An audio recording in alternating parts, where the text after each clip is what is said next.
I didn't expect to end up here. A small, weather-beaten cabin in the middle of nowhere, tucked away deep in the forest. I'd planned on a quiet weekend getaway, a break from the constant noise of the city, just some time to myself. No plans, no distractions, just a chance to breathe and reset. It seemed like the perfect spot, a secluded cabin surrounded by thick trees, the nearest neighbor miles away. I'd booked it months in advance and thought it would be the perfect retreat. But nothing had gone according to plan. It started as soon as I pulled up the dirt road that led to the cabin. The old wood structure looked like it had been there for decades, maybe even longer, and though it had a certain charm to it, I couldn't shake the feeling that something about the place was off. It was too quiet.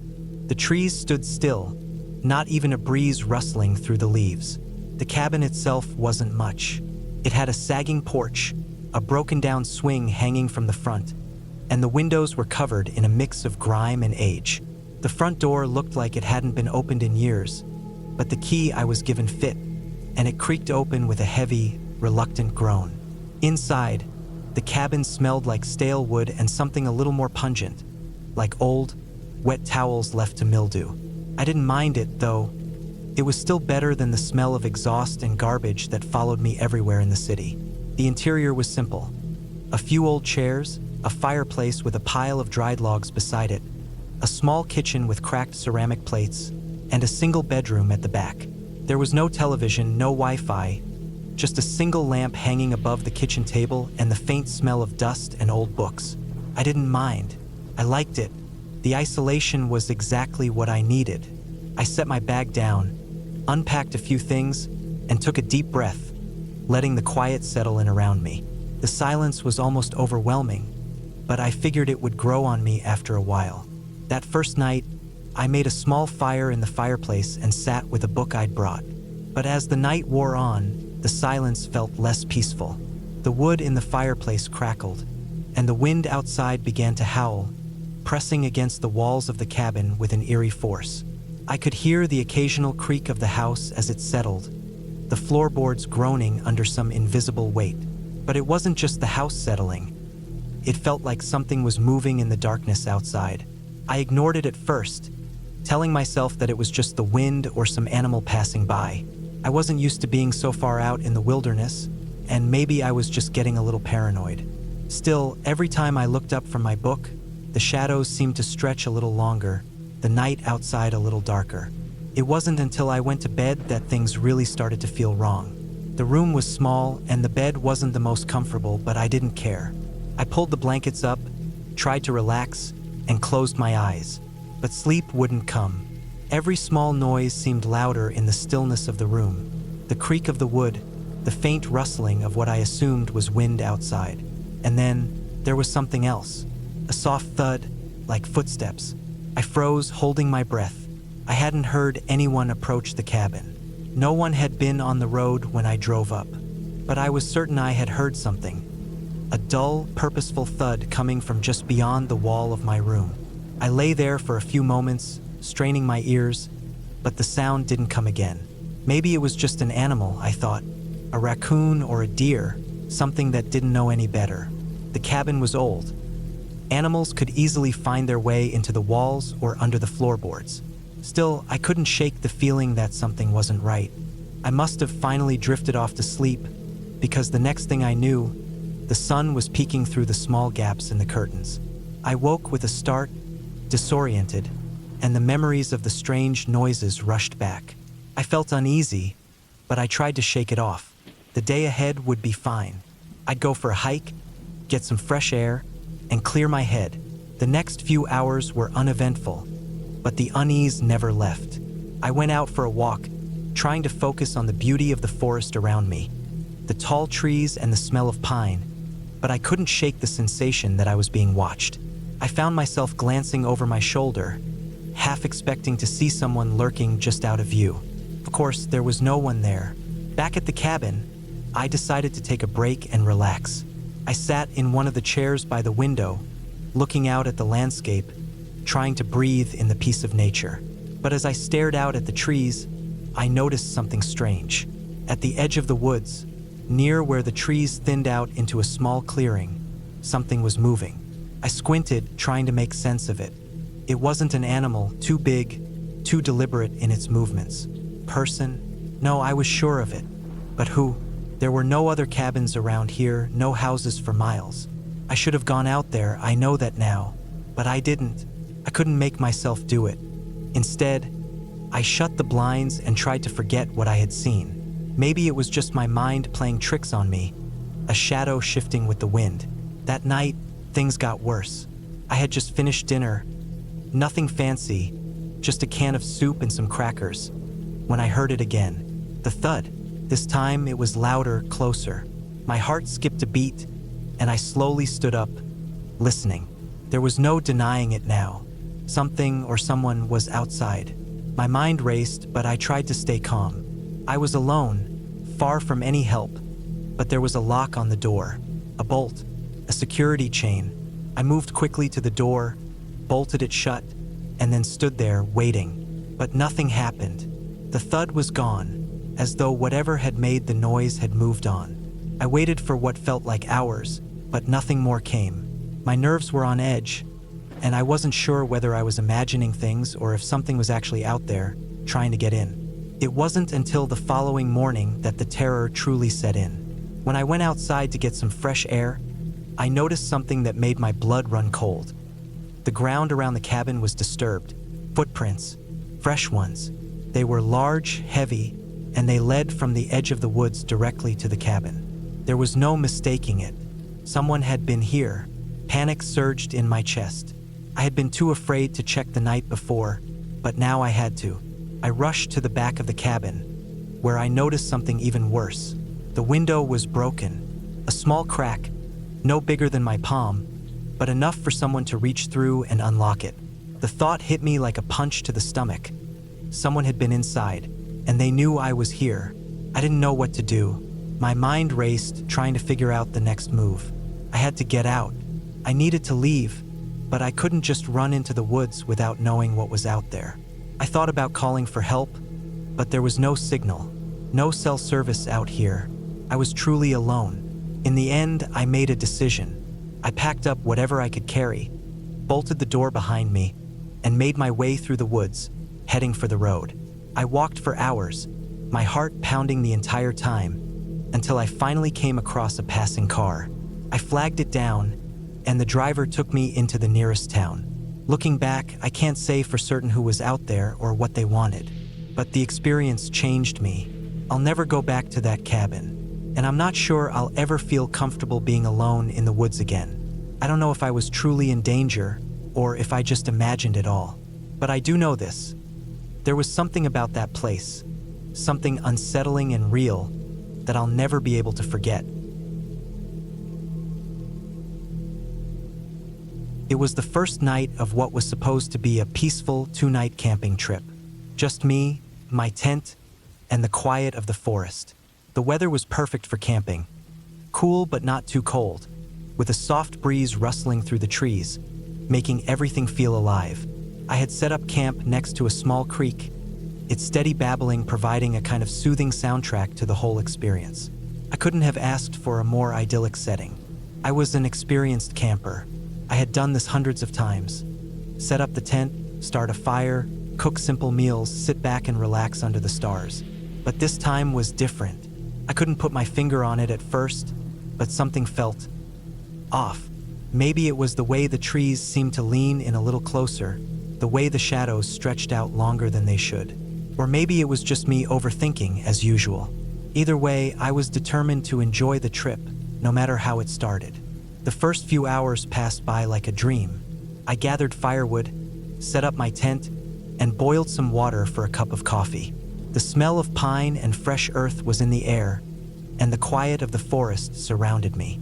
I could hear the birds singing, the rustle of leaves in the breeze, and the occasional scurrying of small animals in the underbrush. The fire crackled and popped, throwing sparks into the air as I sat back in my camping chair and stared into the flames. As night began to fall, the forest seemed to change. The birds stopped singing. The breeze picked up a little, and I felt a slight chill running down my spine. I shrugged it off, thinking it was just the temperature dropping with the sun. I added a few more logs to the fire and pulled my jacket tighter around me. That's when I noticed something. A sound. It wasn't the usual sounds of nature. Not the wind or animals, this was different. It was a soft, shuffling sound, like something moving through the leaves just beyond the light of the fire. My heart skipped a beat. I told myself it was probably just a deer or some other animal, but the longer I listened, the more uneasy I became. The sound was deliberate, slow, almost too deliberate. I grabbed my flashlight and pointed it into the dark woods, but I didn't see anything. No eyes gleaming back at me, no movement. The sound had stopped. I stood there for a moment, my breath coming a little faster, the light from the fire flickering as if it was struggling to hold onto its warmth. I felt ridiculous for being so on edge, but that feeling wouldn't go away. It was like something was watching me from the woods, just beyond the edge of the firelight. I sat back down, trying to push the feeling aside. I focused on the fire again, watched the flames dance, trying to calm myself. But that's when the sound came again. This time it was closer, a soft rustling in the leaves, followed by a quiet, almost imperceptible thud, like something heavy had shifted in the underbrush. I jumped to my feet, shining the flashlight into the trees once more. Nothing, but I couldn't shake the feeling that I wasn't alone. I'm not a nervous person, never have been, but there was something unnerving about the way the sound seemed to move around me, always staying just out of sight. I convinced myself it was just a raccoon or something small, maybe even a bear moving around in the distance, but I couldn't ignore the feeling of being watched. I grabbed a large branch and threw it into the fire, watching the flames leap higher. The crackle of the fire was the only thing that kept me from losing my nerve. As the night wore on, the sound continued. It never came close enough to make me feel like I was in immediate danger, but it was always there, just on the edge of hearing. The wind picked up again, and the trees started to sway more violently, creaking and groaning in the darkness.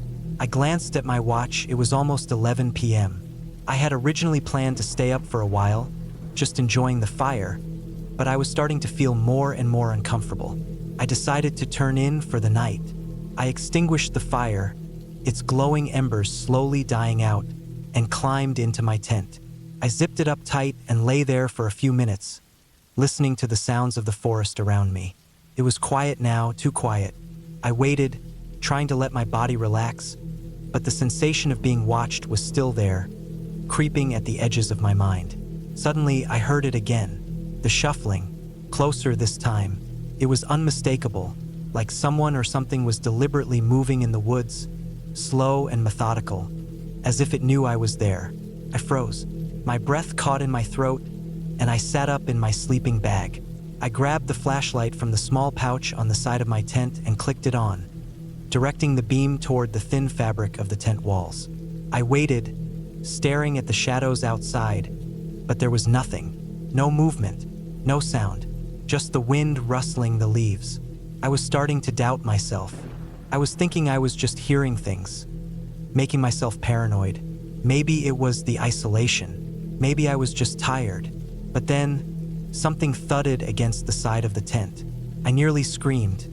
I scrambled to my feet and grabbed the zipper, yanking it open. I darted out into the night, the flashlight shaking in my hand. I scanned the area around the tent, the beam cutting through the darkness, but again, there was nothing. No signs of any animals, no footprints in the soft earth. But I couldn't ignore the pressure in my chest, the way my heartbeat had quickened. I spent the next half hour walking around the campsite, checking everything over, looking for any signs of disturbance. But there was nothing. The ground was undisturbed, the trees as still as ever. My head was spinning, but I eventually convinced myself it was just my imagination playing tricks on me. With no further evidence of any threat, I went back to the tent, determined to get some sleep. I lay down again, staring at the ceiling of the tent. The sound had stopped for now, but the feeling lingered, like something was just beyond the reach of the light. My mind raced, but I eventually drifted off into a restless sleep, the kind that leaves you more tired than before. The next morning, I woke up with a sense of dread still clinging to me. I tried to brush it off, telling myself it was just nerves, But deep down, I couldn't shake the feeling. I packed up my gear quickly, not wanting to linger in the area any longer than necessary. I could still hear the creak, still feel the breeze, but everything seemed different now, more menacing, like the forest was holding its breath, waiting for something to happen. As I packed the last of my gear into the car, I glanced over my shoulder at the forest. The shadows of the trees seemed deeper now, darker than they should have been. The unease I felt last night was still there, but it wasn't just in my mind. Something was off. I wasn't sure if it was the forest itself, or if it was just me, but I couldn't shake the feeling that I had narrowly avoided something far worse than a simple bad night. I left the campsite behind, the woods gradually disappearing from view as I drove down the narrow dirt road. The further I got, the more the weight on my chest seemed to lift. By the time I reached the main road, I felt like I could finally breathe again. But there was one thing I couldn't explain. When I looked in the rearview mirror, the woods were still there, just as they had been. But something was different. Far in the distance, among the trees, I could have sworn I saw a figure standing still, watching, waiting. It wasn't until I was far away that I realized what that figure was. There was a tree, dead and gnarled, its bark peeled away like old skin, and right next to it there was a small patch of disturbed earth. As I looked at that patch, I knew one thing for certain. I wasn't the first one to camp there, and I wouldn't be the last.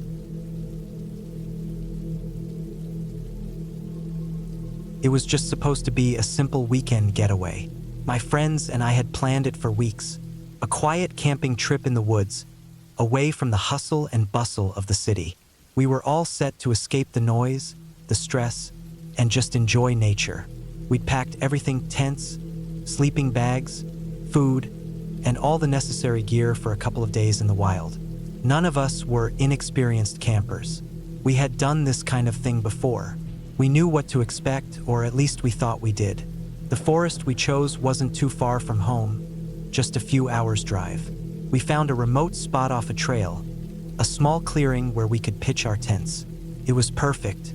The sun was setting when we arrived, and the soft light filtered through the trees, casting long shadows on the forest floor. The air was fresh, and the scent of pine mixed with the earthy smell of the woods. We set up camp quickly. The crackling of the fire added a warm glow to the growing darkness. The sound of the forest was all around us. The chirping of crickets, the rustle of leaves, the occasional hoot of an owl in the distance. It was peaceful, serene even. We settled around the fire, cooking hot dogs and marshmallows, talking about everything and nothing. There were no worries, no distractions, just good company and the sounds of nature. That night, after we had eaten and the fire had dwindled down to embers, we all climbed into our tents. The forest was silent now, with only the wind whispering through the trees. It felt almost like a lullaby, the kind that makes you drift off to sleep. But there was something else in the air too, a stillness, an unsettling feeling that I couldn't quite shake. I brushed it off as my imagination. The night was cold, but not unbearable. I zipped myself up into my sleeping bag, trying to get comfortable. It was hard to sleep, though. Every little noise seemed amplified in the stillness of the woods. The soft rustling of branches, the creaking of the trees, even my own breathing seemed loud in the quiet. Around midnight, I finally managed to drift off, the chill in the air and the warmth of my bag pulling me into a deep sleep. It wasn't long before I woke up again. Something had changed. At first, I thought it was just a dream, some weird half-sleep sensation, but then I heard it. Footsteps. Slow, deliberate steps like someone was walking near our campsite. My heart started to race. I was still in my sleeping bag, frozen, staring at the fabric of my tent. The footsteps were muffled, but they were there, pacing around the camp. I held my breath, straining to hear more. I couldn't make out any voices. No calls or whispers, just the sound of someone walking around, maybe just outside the circle of light from the fire. My brain tried to come up with an explanation, but nothing fit. I convinced myself it was just an animal, a deer or something else that had wandered too close. Maybe a bear, though I highly doubted it. Bears weren't common in this part of the woods. But then the footsteps stopped. I stayed completely still, not wanting to make a sound. It felt like the whole forest had gone quiet, like the world was holding its breath. After what seemed like an eternity, I heard a rustling sound, like fabric brushing against something, just outside my tent. I gripped the edge of my sleeping bag, trying to steady my trembling hands. I couldn't see anything through the thin material of the tent, but it was as if something or someone was right there. I must have dozed off again because when I opened my eyes, the morning light was peeking through the trees. The noises from last night were gone, and the forest felt normal again. Birds were singing. The wind was blowing softly through the branches. I sat up in my tent, my heart still pounding from the fear of the night before. But there was no sign of anyone. No footprints, no broken branches. Just the quiet, peaceful woods. I didn't tell my friends about the footsteps, not wanting to sound paranoid. But I couldn't shake the feeling that something was wrong. As we packed up and prepared to hike to a nearby lake that morning, I kept glancing over my shoulder, expecting to see someone following us. But nothing. Felt normal again, and I tried to convince myself I had imagined the whole thing. We spent the day hiking and swimming at the lake. The water was cold but refreshing, and we all took turns jumping in. The sun was out, and everything seemed fine. As the day wore on, I started to feel a little more relaxed. The creepy feeling from last night faded, and I was almost starting to think it was all in my head. We had a great time, talking, laughing, and just enjoying the simplicity of being out in nature. That night, though, when the sun dipped below the horizon and the fire crackled again, I couldn't shake the feeling that something was still out there. Maybe it was just the dark, the way the shadows stretched across the forest floor, or the way the wind howled through the trees, but it was almost as if the woods themselves were alive, watching us. I couldn't explain it, but I could feel it.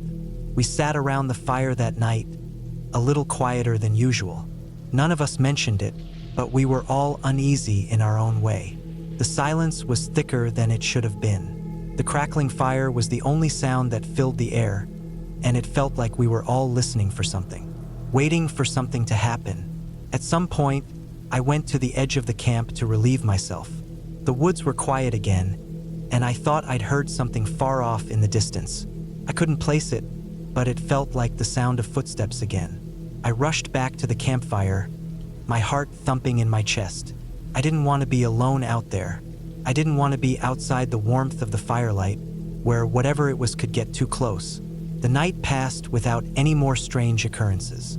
We stayed close to the fire, and everyone went to bed early.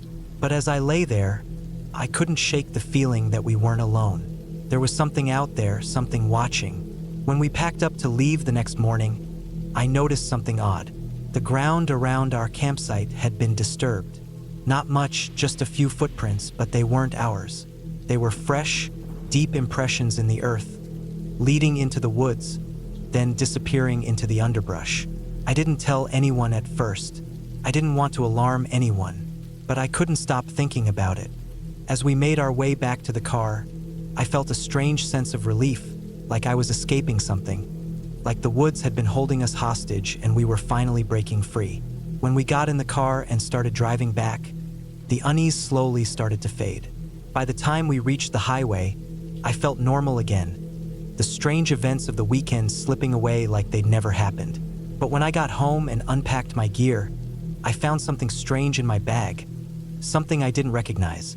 It was a small, smooth stone, perfectly round, with strange carvings etched into its surface. I had never seen it before, and no one else in the group had either.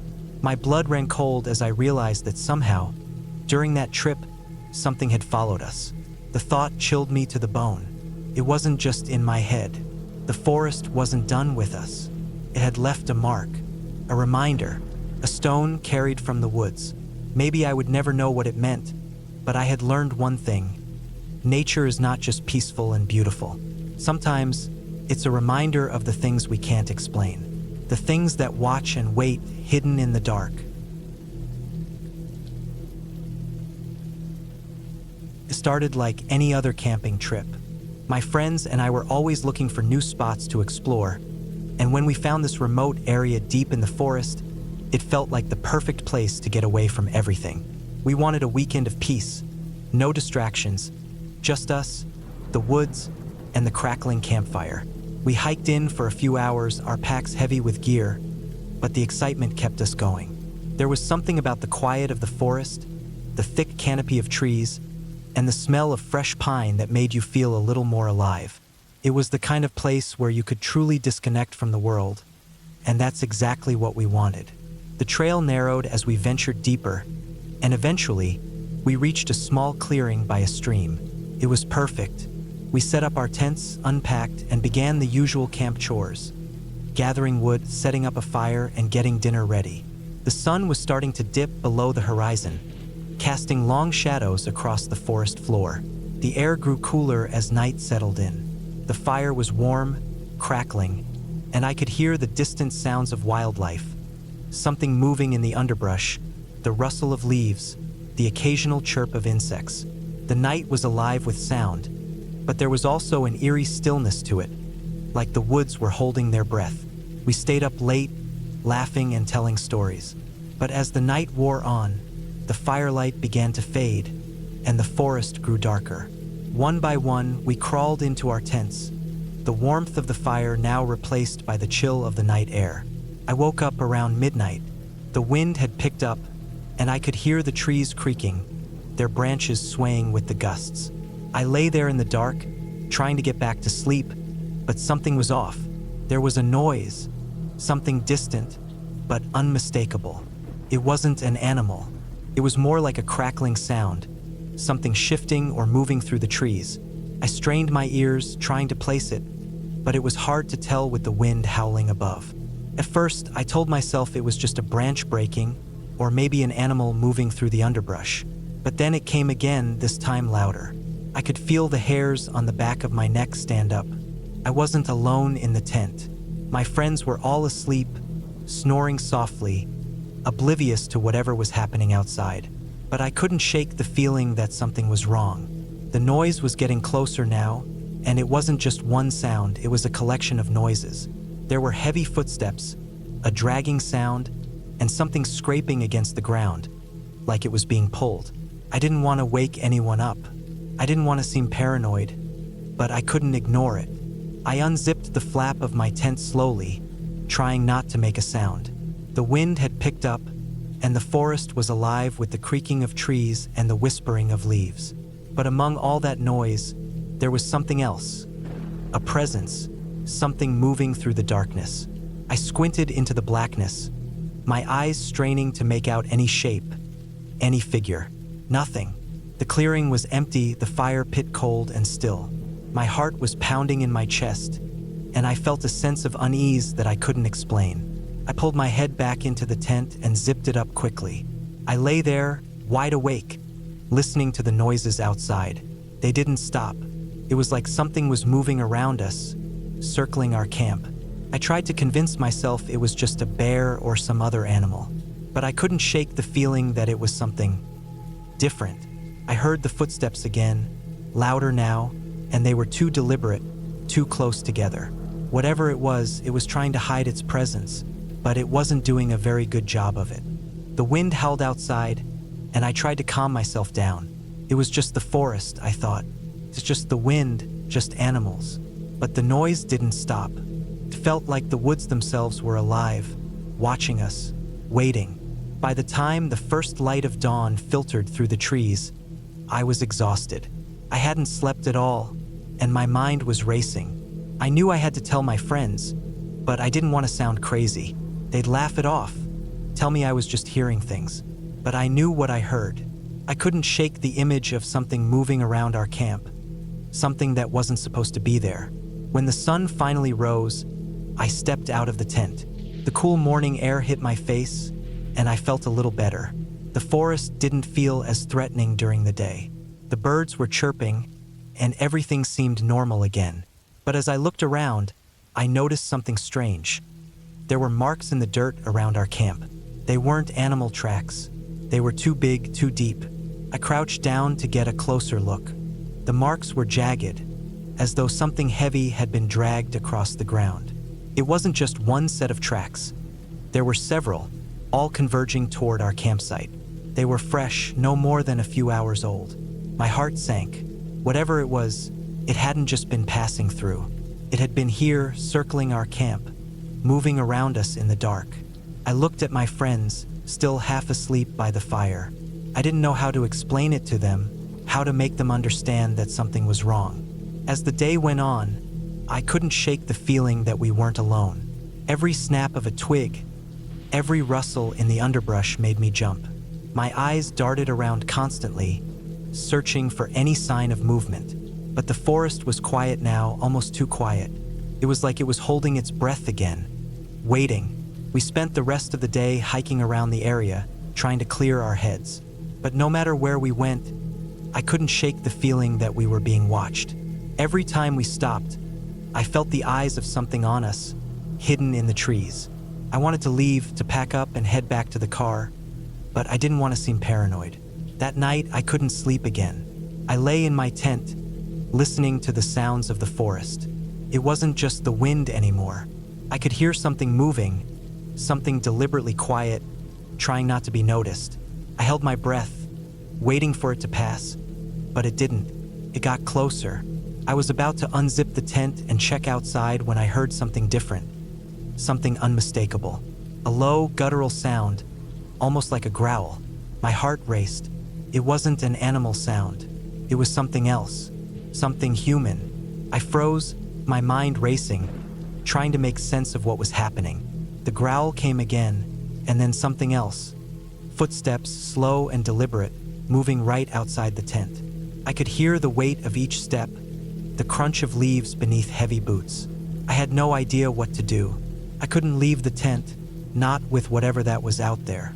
But I also couldn't just sit here and wait.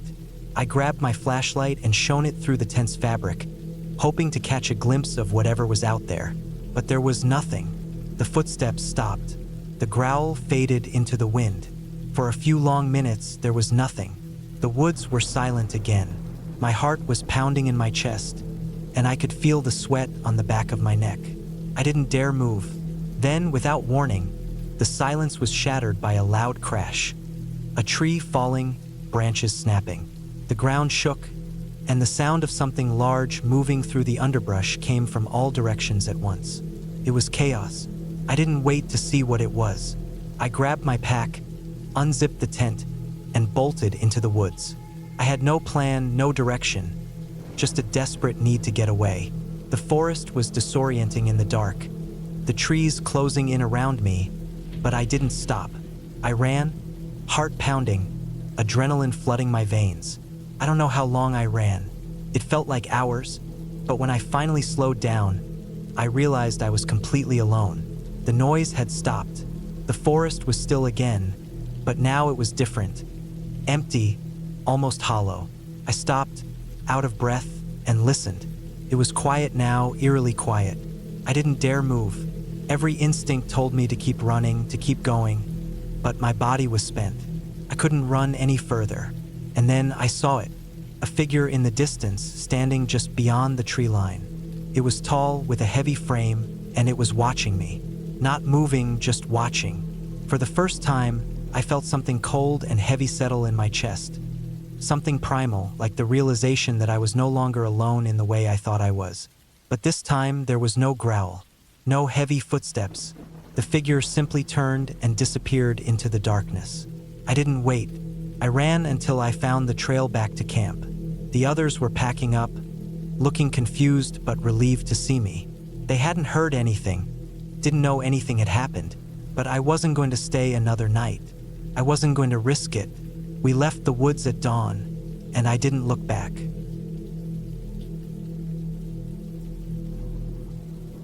It was supposed to be a peaceful weekend, the kind where I could get away from everything: work, social media, the constant noise of life, and just spend some time in the woods.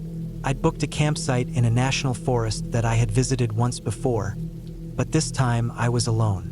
It seemed like the perfect opportunity for solitude, for real rest. The sun was starting to set as I drove down the winding road, the trees on either side growing thicker, and the world outside becoming darker. I could smell the fresh scent of pine needles through the cracked window. My hands were sweaty on the steering wheel, and for some reason, I felt a tightness in my chest. But I brushed it off. Maybe I was just tired. The place was familiar enough. I parked at the entrance to the campsite, a small area by a creek. I grabbed my backpack, which was packed with just the essentials: a tent, sleeping bag, food, and a few tools I thought I might need. The air was cooler than I expected, and as I unloaded the car, I felt that strange mixture of excitement and unease. There was no one else around, not even a single car parked nearby. I checked my phone, no signal. That didn't surprise me, but it still felt a little odd. Setting up camp went smoothly, but as the evening wore on, the sense of isolation grew heavier. I built a small fire, the crackling of the wood the only sound in the otherwise silent forest. I watched the flames dance and thought about how nice it was to be away from everything. No emails, no phone calls, no rush. Just me and the wilderness. As the fire burned low, I decided to go for a short walk. I grabbed a flashlight and made my way toward the creek, the cool ground soft beneath my boots.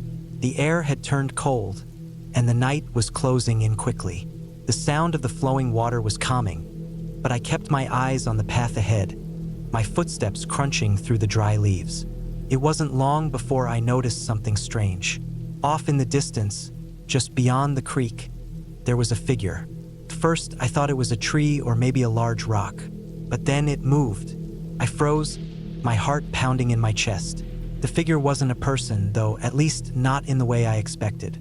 It was crouched down, hidden in the shadows, barely visible, but definitely there. I blinked a few times, wondering if my eyes were playing tricks on me. The figure stayed still, not moving. My mind raced, trying to make sense of what I was seeing. Was it a deer? No, the shape was too odd for that. Person? But why would anyone be out here, crouched in the dark like that? I didn't have a good feeling about it. Slowly, I backed away, making sure not to make any noise. I returned to the campsite, my nerves starting to get the better of me. I convinced myself it was just a trick of the light, or maybe an animal that I had mistaken for something more. I stoked the fire and sat there, staring at the flames, trying to shake off the feeling of unease. But as the night wore on, I couldn't help but feel like I was being watched. The hair on the back of my neck stood up, and every small sound in the woods made me jump. The crackling of the fire felt loud in the quiet, and the occasional rustle of leaves made my pulse quicken. It was irrational, I knew that. I was alone, in the middle of nowhere, and there was nothing out there that could hurt me. But that didn't stop the sense of dread from creeping in. Eventually, I went to bed. The tent felt small and confining, but at least I was inside, away from whatever was out there. The cold seeped through the fabric of the tent, and I curled up in my sleeping bag, trying to fall asleep. My mind wouldn't settle, though. I kept thinking about the figure I'd seen by the creek, the way it had moved, or rather, the way it hadn't. It had been so still, almost like it was waiting for something, or someone. I didn't sleep much that night. Every time I closed my eyes, I felt like I was being watched. The night dragged on, and the wind picked up, howling through the trees, sending a chill through the tent. I kept my flashlight close, just in case. My phone had no signal, so I couldn't call anyone, and honestly, I didn't want to. I didn't want to seem crazy, especially if there was nothing to worry about. Still, I couldn't shake the feeling that something wasn't right. When the first light of dawn broke through the trees, I was already awake. I lay there, listening to the forest around me, trying to ignore the nagging feeling in my stomach. Slowly, I got out of the tent, stretching stiff muscles and rubbing my eyes.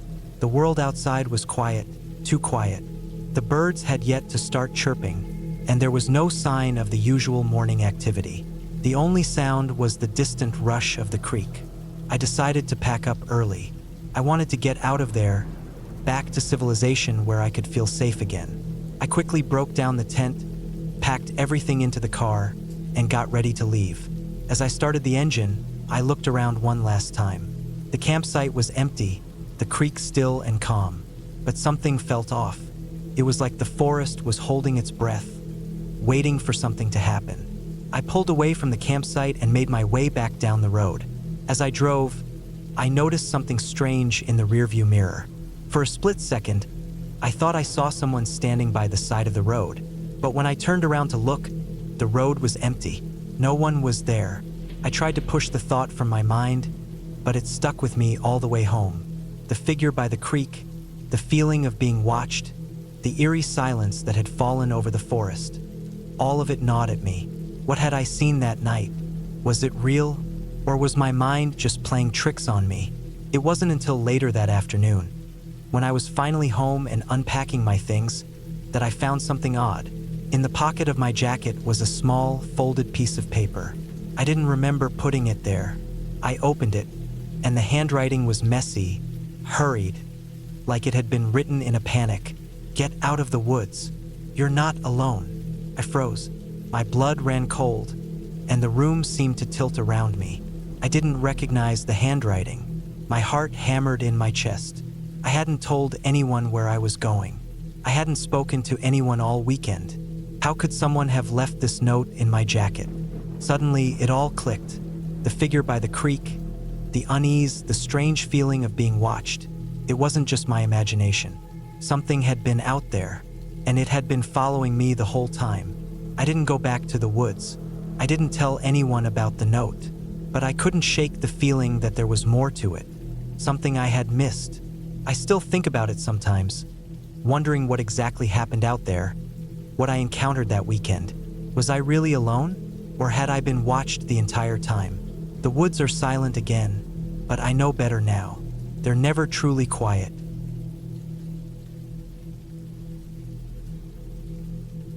It was a decision made on impulse, like many of the things I do. One weekend, I decided I needed to get away from the city, away from the noise, the crowded streets, the endless rush. A weekend alone in the woods seemed like the perfect escape. The kind of weekend where I could leave my phone behind, forget about everything, and just breathe fresh air for a couple of days. I had no grand plan, no big backpacking route to follow, just a tent, a couple of bags of food, and a bottle of water. I pulled up to the trailhead early in the morning, the sun barely up, and the air crisp with the kind of freshness you only get when you're far from civilization. I'd camped a handful of times before, but nothing like this. This wasn't a campsite with designated spots and picnic tables. This was more remote, just an open patch of forest where I could set up and enjoy the peace. As I unpacked my gear and started setting up camp, I couldn't help but appreciate how still everything was. There was no noise, no cars honking, no people talking, just the quiet hum of the forest around me. Birds chirped in the distance, and the leaves rustled in the wind. Felt good, too good, almost. I should have been more cautious, maybe even nervous, but I wasn't. It was just me and the forest. Perfect match, or so I thought. The first night was peaceful. I cooked my dinner over a small campfire, the kind that crackled softly as the night settled in. The stars above were brilliant, far clearer than they ever looked from my apartment. I sat there for a while, staring up at them, listening to the occasional rustle of wildlife in the woods. At first, it felt peaceful, safe. I took the usual precautions, keeping my food sealed tight and far from the tent, making sure my fire was fully out before I turned in for the night. But as I lay there in my sleeping bag, something shifted. It wasn't immediate, just a subtle change, like the forest had exhaled and was holding its breath. The noises that had filled the air all evening had stopped. No more rustling leaves or the distant call of animals. I lay there in the quiet, listening, waiting. The silence stretched on longer than it should have. For the first time that evening, I felt a twinge of unease crawl up my spine. I was alone in the woods. What if something or someone was out there? It was silly, of course. People don't just disappear in the woods. But that thought lingered, the hairs on my neck prickling with a feeling I couldn't shake. I rolled over in my sleeping bag, pulling the hood of my jacket tighter around my face, trying to convince myself it was just the wind. But the wind never came. The woods remained unervingly still. I closed my eyes, hoping I could drift off to sleep and forget the tension that had begun to build in my chest. The crack of a twig snapping broke the stillness. A soft, unmistakable sound. I snapped my eyes open, my heart racing. It was faint, but there was no mistaking it. Someone or something was out there, just beyond the perimeter of the campfire's fading light. My mind raced. I hadn't heard anything like it in the hours before. I knew the forest had its share of critters, but this wasn't the typical rustling of a squirrel or raccoon. It was heavier, like something larger was moving around. I strained to listen, but nothing came, just silence. The hairs on the back of my neck stood straight. I wasn't sure if I was imagining it or if my mind was just playing tricks on me, but something didn't feel right. It was so quiet, too quiet. I glanced around, looking for any sign of movement. The trees were dark, the shadows heavy. There was nothing, no movement, no sound, just the stillness that had settled over the forest. I lay there for what felt like an eternity, trying to calm my breath, but the sense of being watched didn't fade. My mind raced through possibilities. What could it be? An animal? Person? I told myself it was probably nothing, but the unease stayed with me. Eventually, exhaustion won out. My eyelids grew heavy, and despite everything, I managed to fall into a fitful sleep. The next day, I awoke to the sounds of the forest again. Birds calling, the breeze rustling through the trees. The peacefulness of the morning felt like a relief after the strange tension of the night. I quickly shook off my unease. After all, I was out here to escape, to enjoy nature. It was just my mind playing tricks on me. I spent the day exploring the area, hiking a bit deeper into the woods. The forest was beautiful, dense with trees, moss growing on the trunks, and the smell of pine in the air. It felt like a different world, far removed from the city. But I couldn't shake that nagging feeling, the one that told me to be cautious.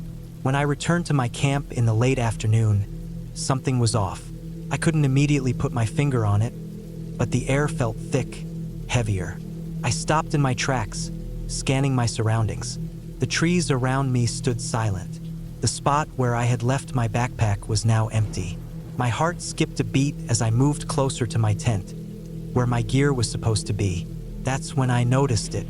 The bag wasn't where I had left it, and the tent was slightly askew, as though someone or something had been rummaging through it. My pulse quickened as I approached cautiously, my mind racing. I didn't know what to think. No animals could do this. They didn't have the dexterity to open a bag or move things around like this. And there was no way a person could have gotten in without me noticing. I felt exposed, vulnerable. As I surveyed the scene, I noticed a few odd things. First, my water bottle was missing. Second, the campfire pit was slightly disturbed. Ashes scattered, like someone had kicked it. I felt an unsettling tightness in my chest. Someone had definitely been here, but where were they now? I quickly gathered my belongings, hoping to keep things in order, but it was hard to ignore the feeling of being watched. Every rustle of the trees, every snap of a twig underfoot, made my heart race. I didn't feel alone anymore. As night began to fall, I decided I would leave. I would pack up and head back to the trailhead. I hadn't planned on leaving so early, but I couldn't shake the sense of danger that had settled over me. Something wasn't right, and I had to get out of there. But when I went to start my car, the engine sputtered and died. Panic surged in my chest as I tried again, but it was no use. The car wasn't going anywhere. My stomach twisted. It wasn't just bad luck. It was worse than that. Whoever or whatever was out there, they knew I was alone. And now I was stuck. The night stretched on forever. I sat in my car, doors locked, trying to think of something, anything, to do. But nothing came. I was trapped with something or someone lurking just outside. It was a long time before I finally gathered enough courage to step out and check the engine. The only thing I could do was try to fix it, but when I opened the hood, I saw something I wasn't expecting. The engine had been tampered with. The wires were cut, deliberately severed, like someone had gone out of their way to disable the car. I froze, my heart hammering in my chest. The realization hit me like a wave. I wasn't alone, and I was no longer in control. With nothing else to do, I decided to set up camp again. If I had to stay the night, at least I could keep an eye on things. As I huddled in my tent, I kept the fire going, watching the shadows around me shift and move in the flickering light. The feeling of being watched only grew stronger. Couldn't sleep. Every time I closed my eyes, I saw shapes moving just beyond the firelight, too quick to make out, but close enough to send chills down my spine. And then, just as I thought I might lose my mind, the rustling came again. This time closer. It was unmistakable. Footsteps, slowly, deliberately. My blood ran cold as the sounds grew nearer, until I could hear them directly outside my tent. The silence that followed felt suffocating. I lay there holding my breath, waiting for what I didn't know, but nothing happened. The next morning, I woke to find the forest as it had been before, quiet and still. My car still wouldn't start, but for some reason that morning I wasn't as afraid. Maybe it was exhaustion, or maybe the sense of danger had dulled, but the forest didn't feel quite as menacing. I made my way back to the trailhead on foot, each step closer to civilization bringing a strange relief. When I reached the trailhead and saw other hikers, I realized just how much I had underestimated the situation. I was lucky to have made it out. That night, I stayed in a nearby town, and though I didn't hear or see anything else, I couldn't shake the feeling that something had been out there, watching, waiting, and no matter how hard I tried to forget, I knew one thing for sure. Whatever it was, it hadn't let me go.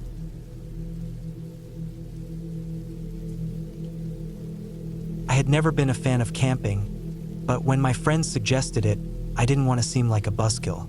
We were all adults now, and the idea of getting away from the city for a weekend sounded nice enough. The plan was simple: find a spot deep in the woods, set up camp, enjoy nature, and just hang out. I didn't expect anything out of the ordinary, but that's exactly what I got. We set out early in the morning, a group of four: me, Alex, Tim, and Sarah. The weather was perfect for it, sunny with a slight breeze. Our destination was an isolated spot in the nearby forest, about a 2-hour drive from town. There were no fancy cabins, no rangers, just a wide open stretch of trees and dirt trails. The hike to our site wasn't hard, but it was long enough that by the time we reached it, I was tired. We had to make several trips back and forth to carry all our gear, tents, sleeping bags, coolers, and food. I noticed right away that the area felt unnervingly quiet. There were no birds, no insects, nothing. Just the sound of our boots crunching through the dirt and the occasional rustle of wind through the trees. We set up camp near a small stream. I was surprised at how clear the water was, running so smoothly that it barely made a sound. The trees around us formed a thick canopy, blocking out most of the sunlight, and I found myself shivering even though the temperature was warm enough. I tried not to let it bother me, telling myself it was just my nerves. After all, I wasn't exactly thrilled to be in the woods in the first place. As we worked, Tim joked about bears, which made everyone laugh, but it wasn't until the sun began to dip lower in the sky that the atmosphere shifted. I couldn't put my finger on it, but something didn't feel right. The breeze picked up, rustling the trees more violently, and it felt like the air was growing heavier. "Hey, I'm gonna go grab some firewood," Alex said, breaking the silence. "Don't go too far," I warned, but he waved it off and disappeared into the trees. I turned to Tim and Sarah, both of whom seemed unfazed by the changing air. They were busy making a fire and setting up the cooking gear. As the sky darkened, the woods became even quieter.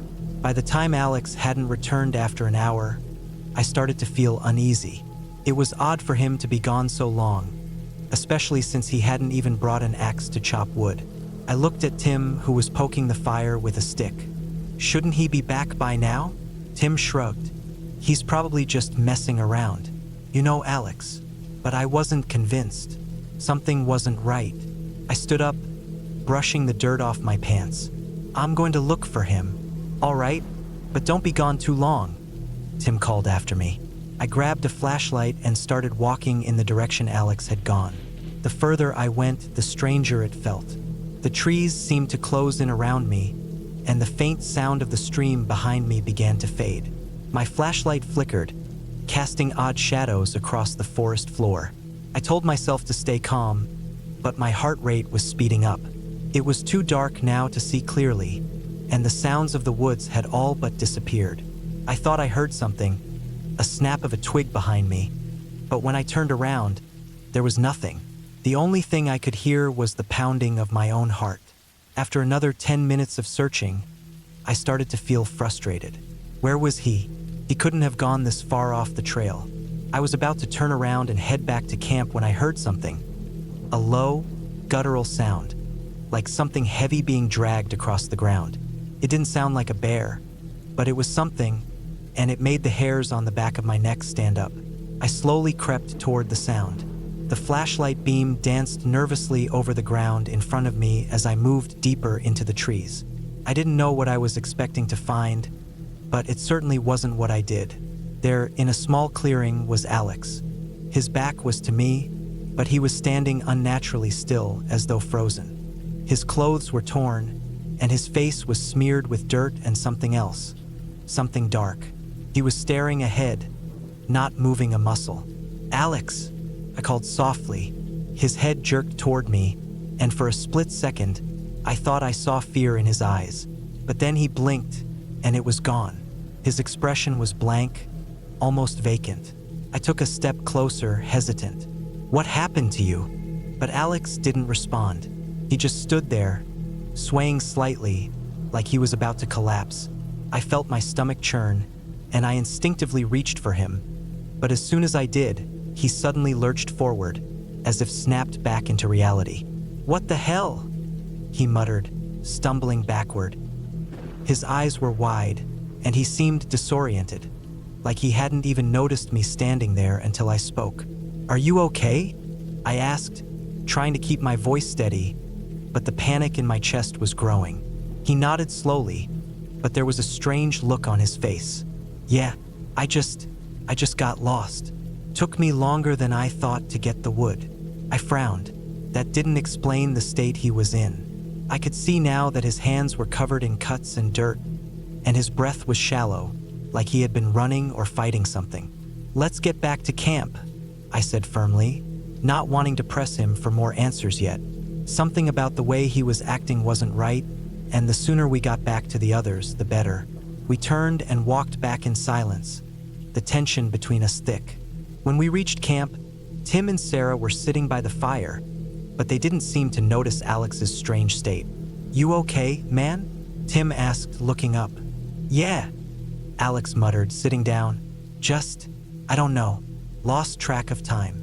I glanced over at Tim, then back at Alex. Something wasn't adding up. I could see the exhaustion in Alex's eyes, but it was more than that. He was acting off, almost like he wasn't fully present. We stayed around the fire, eating, though I didn't feel like eating much. My stomach was tied in knots, and I couldn't shake the feeling that something was wrong. As the night wore on, the silence between us grew heavier, and every small sound, every crackling twig, every rustling leaf, seemed amplified in the darkness. At one point, Sarah went to bed, and I stayed up a bit longer with Tim. I wanted to ask him if he noticed how weird Alex was acting, but I couldn't bring myself to do it. Something about the situation just felt off, like we were being watched. Around midnight, the wind picked up again, stronger this time, and the trees around us began to creak and groan. The fire flickered, and I was starting to feel the tension in the air more acutely.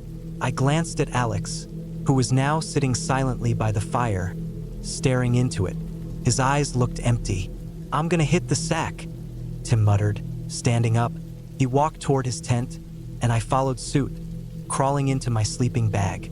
But sleep didn't come easily. I kept thinking about what happened with Alex. Why had he been so strange?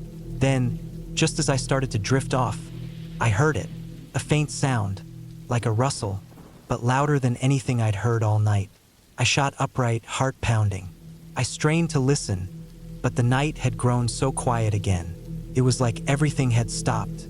Suddenly, there was a loud bang from the direction of the stream. I bolted out of my tent, flashlight in hand. The others were awake now, Tim's face pale. "Did you hear that?" I asked. Before he could answer, Alex stood up from the fire, his expression blank again, his posture stiff. He looked at us, his eyes wide. "You shouldn't have come here. None of you should have come." I took a step back, my heart racing. What was he talking about? And that's when I saw it. Something moving in the shadows, just beyond the light of the fire. Something tall, thin, moving unnaturally slow. "Alex, what the hell?" Tim shouted, but Alex wasn't listening. He was staring at the thing in the trees. The air felt thicker now, and I couldn't breathe. The thing was moving toward us, its shape barely visible but undeniable. It was there. Alex began to scream, but it wasn't the kind of scream you'd expect. It was a blood-curdling, terrified wail. "Run!" he shouted, but none of us moved. We were frozen, our eyes locked on that figure. Then, in an instant, the thing was gone, disappearing into the trees like it had never been there at all. The silence returned, but it was different this time. The fear was palpable. We gathered our things as quickly as we could, not even bothering to pack everything. We left the campsite without looking back, and by the time we reached the nearest road, the sun had just begun to rise. We had no idea what we had encountered, but it didn't matter. We weren't staying another minute in those woods. We never spoke of what happened that night again, and we never went camping together after that. Some things we decided were better left in the dark.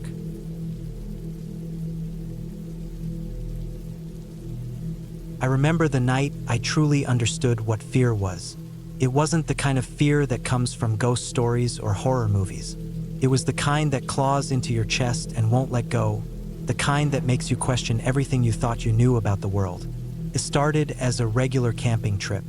I had been planning it for weeks, a solo trip deep into the woods, far from the noise of everyday life. I was no stranger to the outdoors.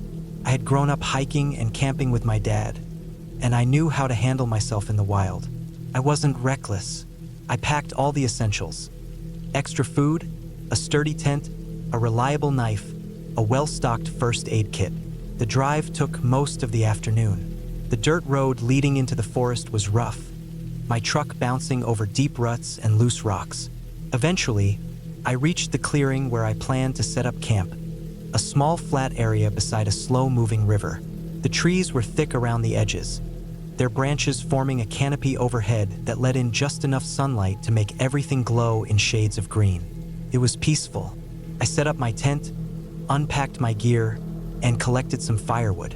The sun was dipping low when I finally got the fire going, and I sat back against a log, enjoying the quiet. The only sounds were the occasional chirp of a bird, the rustling of leaves in the breeze, and the distant gurgle of the river. As night fell, the forest changed. The daytime sounds faded, replaced by the calls of nocturnal creatures. The air grew cooler. I ate a simple meal, enjoying the warmth of the fire, and then decided to turn in early. I had a long hike planned for the next day. I don't know what woke me up first. Maybe it was the sudden drop in temperature, or maybe it was the way the night had gone completely silent. I lay in my sleeping bag, my breath coming slow and even, listening. Normally, the forest was alive at night. Insects buzzing, leaves shifting, the occasional hoot of an owl. But now there was nothing. I sat up, my heart starting to pick up speed. My breath came out in small, visible puffs. I reached for my flashlight, flicking it on and aiming it toward the tent's entrance. Nothing seemed out of place, but the quiet was unnatural. I listened harder, then I heard it. A single, deliberate footstep outside my tent. I froze. My mind raced, trying to come up with an explanation. A deer, maybe, or a raccoon. But deep down, I knew better. Animals don't move like that. They skitter, they dart. This was slow, heavy, intentional. I forced myself to breathe. My knife was in my bag, just within reach. I slid my hand toward it, careful not to make a sound. The fabric of the tent rustled slightly as I moved, and then another step, closer. I gripped the knife tightly, my pulse pounding in my ears. I wanted to unzip the tent and look, but something in me screamed not to. Instead, I sat there, every muscle locked in place, listening. The footsteps stopped right outside the tent, just inches from where I sat. I could feel someone, standing there, just beyond the thin layer of fabric. My grip on the knife tightened. I couldn't see anything, but I could feel it, the presence of another person. Then the breathing started. Slow, controlled, not my own. I fought the urge to panic. Whoever was out there wasn't making a move to enter the tent. Not yet. My mind raced through my options. I could burst out, try to catch them off guard. I could stay silent and hope they left. I could yell, make it clear I was armed. But before I could decide, the breathing stopped. The footsteps moved again, but this time they were retreating. One step, then another and another until the sound faded into the distance. I sat there for what felt like hours, gripping my knife so tightly my hand hurt. Eventually, exhaustion won. My body demanded rest, but I couldn't bring myself to lie down. Instead, I sat with my back against the tent wall, waiting for the first light of morning. When dawn finally came, I emerged, knife still in hand, and scanned the area. Nothing looked disturbed. No footprints, no signs that anyone had been there. But I knew what I had heard. I wasn't imagining it. Packing up took less than 15 minutes. My hands shook as I broke down the tent, and I kept glancing over my shoulder, half expecting to see someone watching me from the trees. As soon as everything was in the truck, I climbed in, locked the doors, and started the engine. The drive back felt longer than it should have. I didn't relax until I was miles away, back on paved roads, surrounded by the familiarity of civilization. I've been camping since then, but never alone, and never in that forest.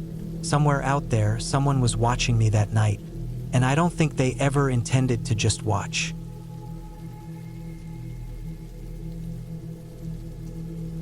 It was supposed to be a relaxing weekend, just me and a few friends, getting away from the noise of the city. The forest seemed like the perfect escape. Quiet, isolated, and surrounded by nothing but trees and the faint rustling of leaves. I've camped before plenty of times, so I wasn't expecting anything out of the ordinary. But sometimes the ordinary takes a turn. We drove up to the campsite in the early afternoon. The sun still high in the sky, a few clouds drifting lazily across the blue. The air was fresh, the kind of clean, crisp air that only deep woods seem to offer. The site was nestled at the edge of a large, quiet lake, its surface shimmering under the afternoon light. Everything was peaceful, the kind of peaceful you can only get when you're far from civilization. We set up our tents, unpacked our gear, and made a small fire. It wasn't long before we were all sitting around it, cracking open beers and talking about random stuff. Work, relationships, travel plans, the usual. As the sun began to dip behind the treetops, we roasted marshmallows, making the most of the fading light. The crackling of the fire and the quiet sounds of nature were the only things we could hear. For a while, it felt like the world was in a perfect balance. But then things started to feel different. I don't know how to explain it.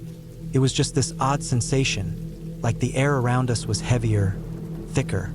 The forest, which had been calm just moments ago, seemed to hold its breath, as though it was listening to something, waiting for something.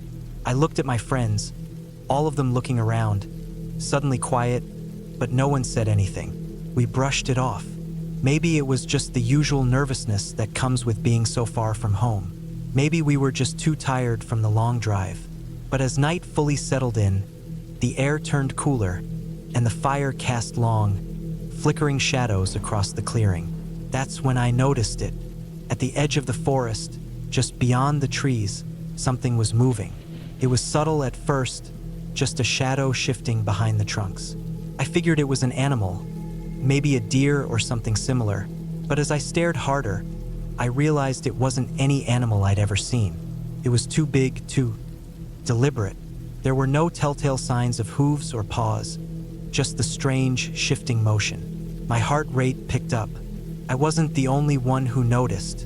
One of my friends, Ben, looked in the same direction and frowned. "Did you see that?" he asked, voice low.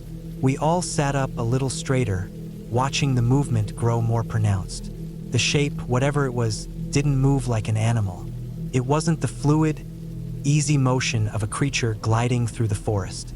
It seemed like it was creeping slow, deliberate steps, as if it was trying not to be noticed. I felt a cold shiver run down my spine.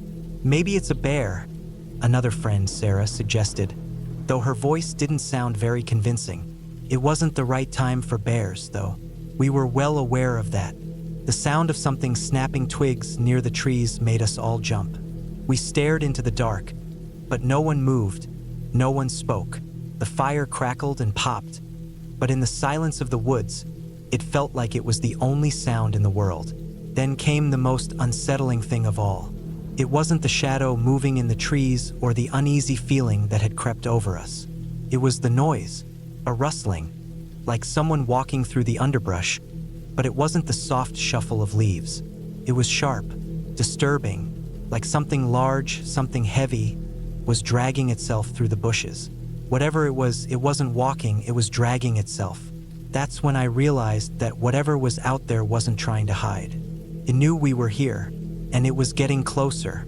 Panic began to set in. We didn't talk about it, but I could see it in their faces, the same terror that was rising in me. My mind raced. Was it a person? Someone who had gotten lost in the woods? Or something worse? We sat there for what felt like hours, not daring to move, not daring to make a sound. The rustling continued, getting closer and closer. I swear, I could hear it breathing now, heavy and ragged, like something was choking on air. I couldn't see anything, but it was too close, too real. I turned to Ben, who was sitting next to me. His face was pale, his eyes wide, and I could see him tightening his grip on the handle of his flashlight. I wanted to tell him to say something, to act, but my voice was caught in my throat. The only sound now was the occasional crackling of the fire and that horrible dragging sound that grew louder and louder. Then, just as quickly as it had started, it stopped. Everything went eerily quiet. No more rustling, no more dragging. It was as if whatever had been out there had vanished. My heart was pounding in my chest, and the silence that followed only made it worse. We were all still sitting there, not moving, not even daring to breathe too loudly. The shadows from the fire seemed to stretch on forever, and I couldn't shake the feeling that something was still watching us from the darkness. Finally, after what felt like an eternity, Sarah whispered, "We should go back to the car." None of us argued. The idea of staying in the woods any longer, in that unnatural silence, was unbearable. Slowly, we began gathering our things. I kept my eyes on the trees, convinced that if I looked away for even a second, whatever was out there would make its move. We ran, toward the car, hearts racing. Every snap of a twig, every shift in the wind, made us jump. The night seemed to have swallowed everything up, and we couldn't get out of the forest fast enough. When we finally reached the car, we slammed the doors shut, but none of us felt safe. It felt like the forest had claimed us, and now it was letting us go, but not without a warning. We didn't speak much on the way back. It wasn't until we were back on the main road that we finally started to breathe again, the tension slowly releasing from our shoulders. But the strange feeling didn't leave. I couldn't shake the thought that whatever it was that we had felt in the woods, it wasn't just some trick of the mind. It was real, and it was still out there. I don't know why I thought camping alone in the middle of nowhere was a good idea. Maybe I wanted to prove to myself that I could do it, that I wasn't scared of the dark, the silence, or the things that lived beyond the trees. I wasn't new to camping. I'd done it before, but never completely alone. There was always someone with me. A friend, a group, another car parked nearby. This time it was just me, my tent, my backpack, and the wilderness. I picked a spot far from any established campground, about a 3-hour hike from my car. It wasn't entirely reckless. I had a GPS, a map, and enough supplies to last me a few days. The forest was thick, the trees packed together so tightly that even in the middle of the afternoon, the light barely touched the forest floor. I liked it that way. I wanted isolation. I wanted to feel small, like I was really out there, away from everything. I set up my tent near a small clearing where a creek cut through the landscape. The air smelled like pine and damp earth, and the only sounds were birds and the occasional rustling of leaves when the wind pushed through the branches. I spent the first few hours gathering firewood, making sure I had enough to keep a fire going through the night. When the sun started dipping, I lit the fire and cooked a simple meal: some beans, a bit of jerky, and a protein bar.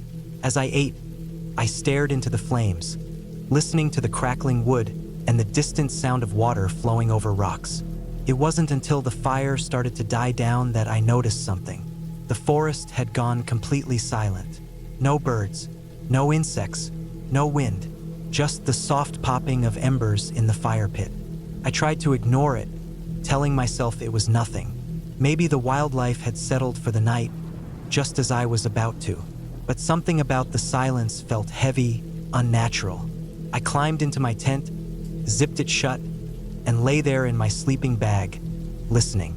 I wanted to hear something, anything. An owl, a branch snapping, the distant howl of a coyote, but there was nothing. Just my own breathing and the sound of my heartbeat in my ears. I don't know how long I lay there before I finally fell asleep. A sound woke me up. At first, I thought it was the wind, but then I realized it wasn't coming from above. From the trees, it was closer, somewhere outside my tent. It was a soft, rhythmic sound. Breathing. Slow, deliberate inhaling and exhaling, just beyond the thin fabric of my shelter. I froze, my mind racing. There wasn't supposed to be anyone else out here. I hadn't seen a single person all day, no other campsites, no signs of human activity. My hand went to my knife, gripping the handle so tightly my knuckles ached. I didn't move. I barely breathed. The sound continued for what felt like forever before it stopped, replaced by an even worse sound, silence. Whoever or whatever had been outside my tent was now listening, just like me. I stayed like that until my muscles screamed from being so tense. Then, slowly, I forced myself to move, to shift just enough to reach my flashlight. I clicked it on and aimed the beam at the tent's fabric, casting a dull glow outward. Nothing moved. The breathing didn't return. I waited another hour before convincing myself it had been an animal, maybe a deer sniffing around. Still, I didn't sleep the rest of the night. By morning, the forest felt normal again. The birds were back. The wind moved through the trees, and the eerie silence of the night before felt like a dream. I stepped outside, stretched, and forced myself to laugh at my own paranoia. I checked the ground around my tent, expecting to see footprints or animal tracks, but there was nothing. No disturbed earth, no broken twigs, like nothing had ever been there. I spent the day exploring, hiking deeper into the woods, trying to shake the unease from the night before. When I returned to camp in the afternoon, I found something that made my stomach drop. My firewood pile had been moved, not scattered like an animal had rummaged through it, but moved, neatly stacked in a different spot. I stood there staring at it, my skin crawling. I hadn't done that. No one else was supposed to be out here. I told myself I must have forgotten. Maybe I'd moved it before I left and just didn't remember. But I knew that wasn't true. The air felt heavy again, that unnatural stillness creeping back in as the sun started to set. I wanted to leave, to pack up and hike back to my car, but hiking in the dark was a bad idea. I had no choice but to stay another night. That night, I didn't bother getting in my sleeping bag. I sat up, my knife in one hand, my flashlight in the other, waiting. The forest stayed quiet for a long time. Then, just like the night before, the breathing started. Slow, deep, right outside my tent. But this time, there was something else. A faint shuffling sound, like someone shifting their weight from one foot to the other. I couldn't move. I couldn't even bring myself to turn on the flashlight. My heart pounded so hard I thought it would give me away.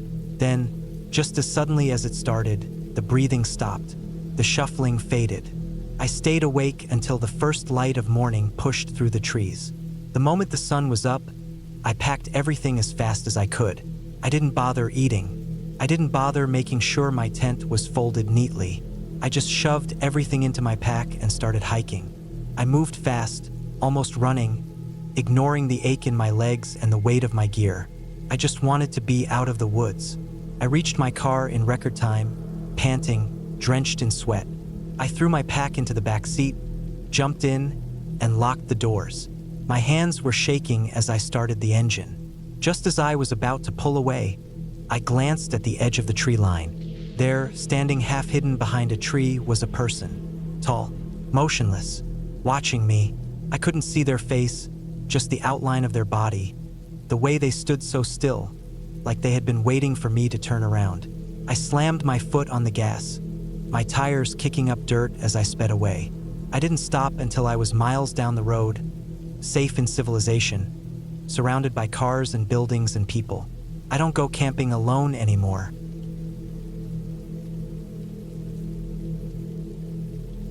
I had been looking forward to this camping trip for months.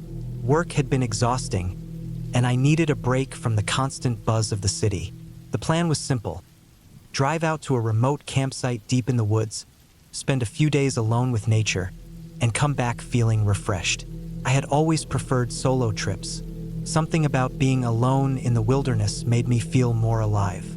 No distractions, no obligations, just me, the trees, and the open sky. The drive took longer than expected. The roads became narrower the deeper I went into the forest. Eventually, I had to turn off onto a dirt path barely wide enough for my truck. My GPS had lost signal a while ago, but I had studied the maps beforehand and was confident in my sense of direction. The campsite was supposed to be near a small river, isolated from any other campers. It was exactly what I wanted, pure solitude. When I finally arrived, I was relieved to find the place just as I had imagined. The trees stood tall and thick around a clearing, and the sound of running water filled the air. I parked my truck near the edge of the clearing and started setting up camp. First, the tent. Then, I gathered some firewood and set up my small portable stove. Everything was going smoothly. As the sun began to set, I sat by the fire, eating a simple meal. The air was cool, and the scent of pine surrounded me. It was peaceful, the kind of peace you don't find in the city. I sat there for a long time, just listening to the sounds of the forest. The distant hoot of an owl, the rustling of leaves in the breeze, the occasional snap of a twig. I felt completely at ease. Then, as the fire burned low, I heard something different. A crack, louder than the usual settling of the forest. It wasn't far off. I tensed, staring into the darkness. My flashlight was within reach, but I didn't turn it on right away. Instead, I listened. The sound didn't repeat. Probably just an animal, I told myself. A deer, maybe, but something about it put me on edge. I grabbed my flashlight and swept it across the tree line. Nothing, just the dark outlines of trees against the night sky. I told myself I was being paranoid and forced myself to relax. I added more wood to the fire and sat back down. The warmth helped push the unease away. That night, I slept lightly. Every little noise had me waking up, ears straining.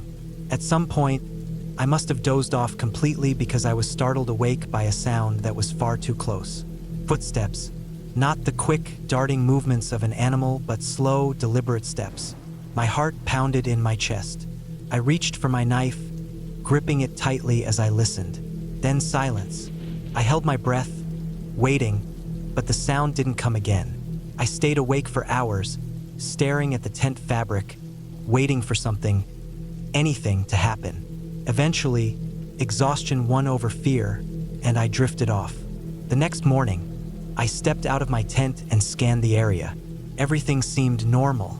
Maybe it had been my imagination, or maybe I had dreamed the sound. Still, I couldn't shake the uneasy feeling that lingered. I spent the day hiking and exploring the area. The river was clear and cold, and I followed it upstream for a while before turning back. The fresh air and exercise helped settle my nerves, and by the time I returned to camp, I felt more relaxed. That evening, as I was cooking dinner, I noticed something odd. Near the edge of the clearing, where I hadn't walked before, the underbrush looked disturbed. The grass was pressed down as if something or someone had been standing there, watching. I told myself it was nothing. Maybe an animal had passed through. Maybe I had just missed seeing it before. I forced myself to ignore it and focused on my meal. But as darkness fell, I couldn't shake the feeling of being watched. I double-checked my knife, kept my flashlight close, and made sure the fire stayed bright. When I finally crawled into my tent, I left my boots on, just in case. I didn't sleep much. In the dead of night, I heard it again. Footsteps, closer this time. I held my breath, heart hammering, as the steps circled my tent. My grip tightened on the knife. Then something brushed against the fabric. I snapped on my flashlight, but by the time I unzipped the tent and shone the beam outside, there was nothing there. Just the trees and the empty clearing. I didn't sleep for the rest of the night. At dawn, I made my decision. I wasn't staying another night. Something wasn't right, and I wasn't about to find out what it was.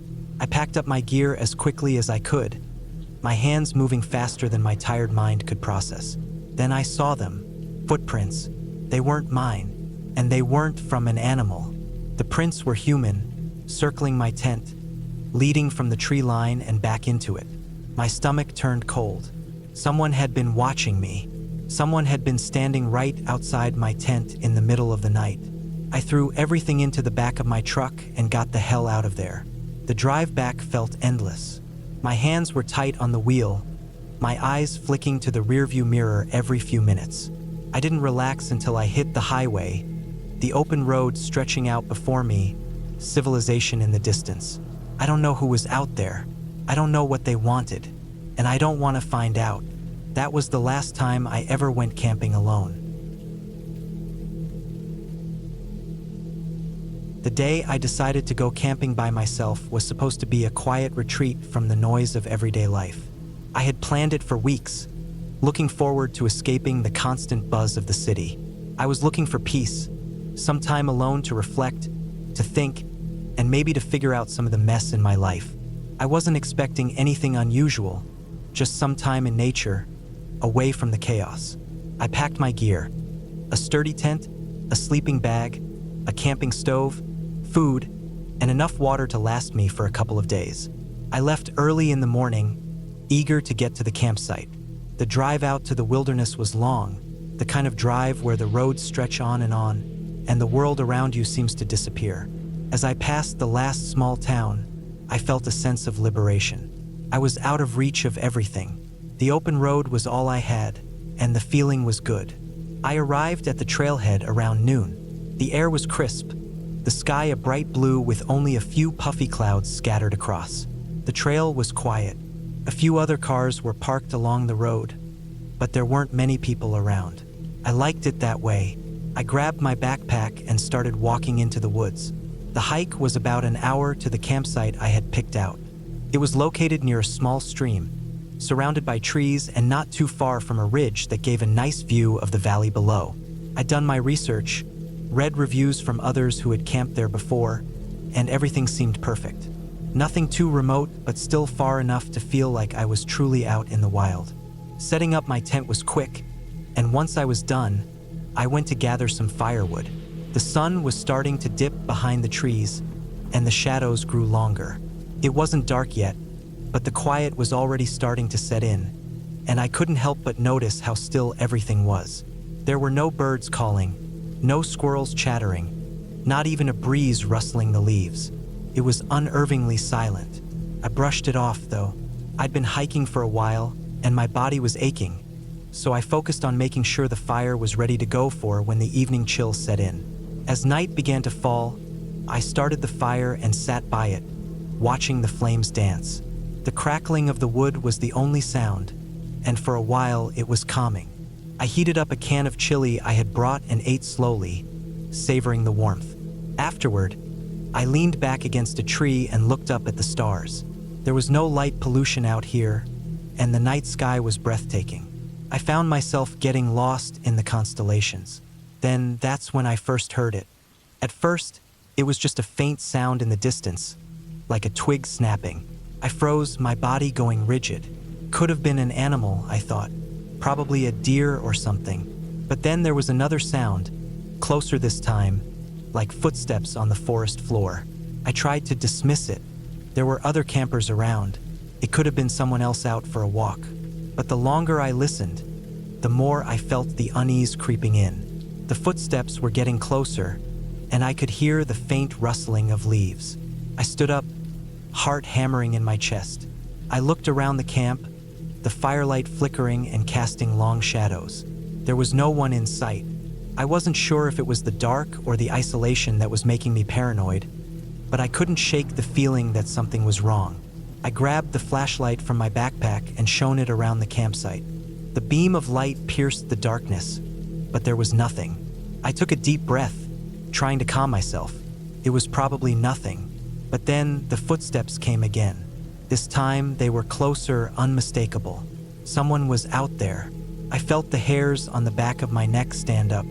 Slowly, I made my way to the edge of the camp, trying to peer into the darkness. I called out, my voice shaky. "Hello? Is someone there?" Nothing. Just silence, like the forest was holding its breath. I didn't know what to do. If it was a person, I didn't want to confront them alone. But if it was some animal, I didn't want to make noise and attract it either. I stood there for what felt like an eternity, listening, straining for any sign of movement. Eventually, the footsteps faded, and all I was left with was the eerie quiet of the woods. I decided to go back to the fire and try to forget about it. Maybe it was just the wind or an animal. I couldn't let myself get worked up over nothing. But as I sat back down, the fire crackling softly in front of me, I couldn't shake the feeling that I was being watched. The air felt heavy, and the silence felt oppressive, like the whole forest was holding its breath. I tried to stay calm, convincing myself that I was just tired, that I was imagining things. But every snap of a twig, every gust of wind that sent the trees swaying, made my heart race. I stayed up late that night, too afraid to sleep, my eyes darting toward every sound, waiting for something to emerge from the darkness. The next morning, I woke up stiff and exhausted. The sun had just risen, casting long shadows over the campsite. I could still feel the weight of the night's fear lingering in the back of my mind. The woods looked different in the daylight. What had seemed so peaceful and serene yesterday now felt more ominous. I packed up my things quickly, eager to get out of the woods. But as I was about to leave, something caught my eye. At the edge of my camp, near where I had set up my tent, there was a set of footprints. They were fresh, the dirt still soft from the night's moisture, and they led away from the camp, disappearing into the trees. The footprints were too big to be from an animal. Human footprints, barefoot, as if someone had walked right up to my camp in the middle of the night. My stomach dropped. There was no way I could have missed someone walking up to my tent. I would have heard them, but these prints were clear. Someone had been there, and I had no idea who or why. The idea of staying another night in that camp felt unbearable. I didn't even want to stick around to see who might come back. I hurriedly packed up the rest of my things and started down the trail, my mind racing with questions. Who had been out there, and why? I tried to convince myself it was nothing, that maybe it was just some lost hiker or someone who had wandered too close to my camp. But the more I thought about it, the less sense it made. As I reached the trailhead and finally stepped into the parking area, I felt a sense of relief. The car was in sight, the open road waiting. But as I walked toward it, I glanced over my shoulder, just for a second, to see if anyone else was coming down the trail. That's when I saw it. There, standing at the edge of the trees, was a figure, person watching me. Their face was hidden in the shadows, but I could feel their eyes on me, cold and unblinking. My heart stopped. I turned quickly and got in my car, locking the doors before I even sat down. My hands were shaking as I started the engine, and I didn't stop driving until I was miles away from that place. The image of that figure still burned into my mind. It wasn't until I got home that I felt I could finally breathe again. Safe. I hadn't seen the person again, but the memory of their presence, of those footprints, would stay with me. Weeks passed, and the memory started to fade, but I couldn't shake the feeling that someone was still out there, still watching. The strange thing is, I never saw that figure again. But I found something in the mail one day, a single crumpled note with no return address. It was simple, just a few words written in block letters. Next time, don't leave so early. And I never went camping alone again.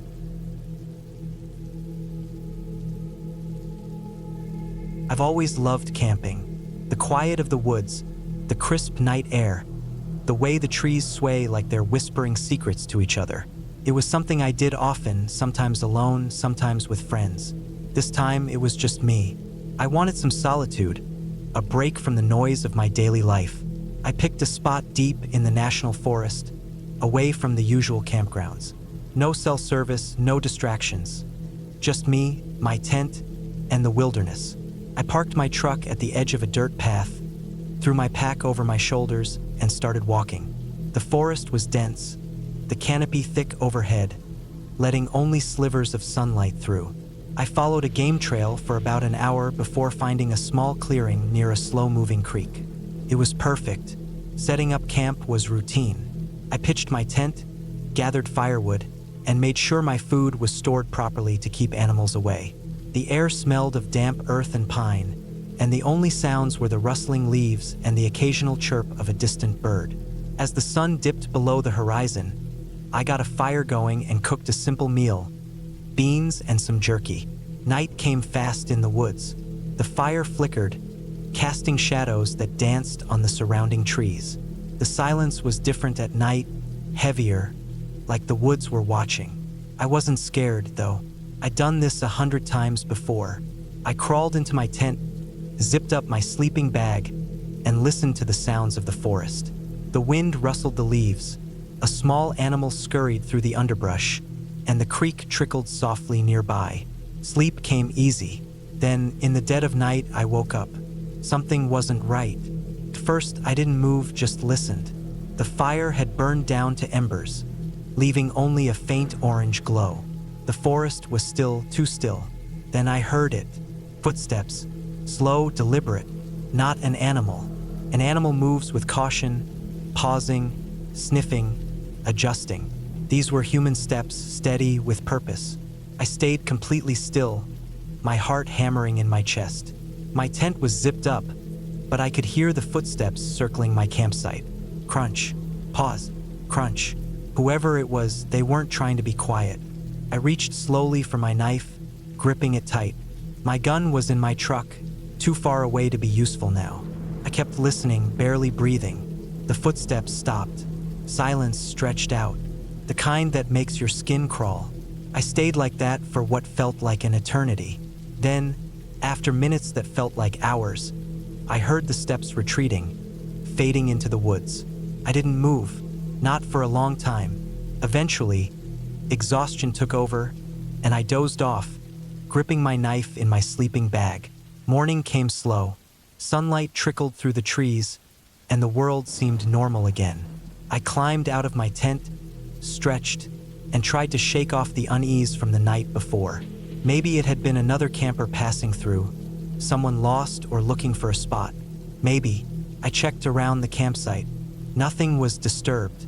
No footprints, no signs of anyone. I decided to shake it off, chalk it up to my imagination, and go about my day. The second night, it happened again. I was prepared this time. I kept my knife closer and made sure the fire stayed strong. But it didn't matter. The footsteps came again, slow, circling. I could hear breathing. Not deep, not loud. Just the faintest sound of someone exhaling, close enough that my skin prickled. Then, a new sound. A soft, deliberate tap on my tent. Just once, light, as if testing. I gripped my knife, forcing myself to stay still. The tapping didn't come again, but the footsteps continued, circling. And then nothing. Just like before, the presence faded into the woods. Morning couldn't come fast enough. I packed up, ready to leave, but something stopped me. A set of footprints just outside my tent, larger than mine, barefoot. I didn't think. I just moved. I grabbed my pack, stomped out the fire, and started heading back toward my truck. But the woods had changed. The game trail I'd followed in was harder to find. The trees looked different, more tangled, closer together. I walked faster, my pulse pounding. Then I saw it. A small wooden structure, just off the trail. Not a cabin, more like a shack. I hadn't seen it before. It looked old, abandoned. The door hung slightly open. I should have ignored it. I should have kept walking. But my gut told me that whoever had been in my camp had come from here. I stepped closer. The smell hit me first. Rot, decay, the kind that gets into your nose and stays there. I pushed the door open wider. Inside, the walls were covered in old newspaper clippings, missing persons reports, dozens of them, some from years ago, some more recent. And on the floor, a pile of clothes, dirty and torn. And then, in the center of the shack, a single Polaroid picture of me, taken the night before while I was sleeping in my tent. I ran. I didn't think, didn't look back, just ran. The woods seemed endless, twisting, but I pushed through, heart slamming against my ribs. Branches cut my arms, my pack snagged, but I didn't stop. Then finally I saw my truck. I jumped in, locked the doors, and peeled out, my tires kicking up dirt. I didn't stop driving until I was miles away. I never went back. I never reported it. I told myself no one would believe me, that there was nothing to be done. But sometimes when I camp now, always in busy campgrounds, never alone, I wake up in the middle of the night, thinking I hear footsteps, and I wonder if whoever was out there that night ever found someone else.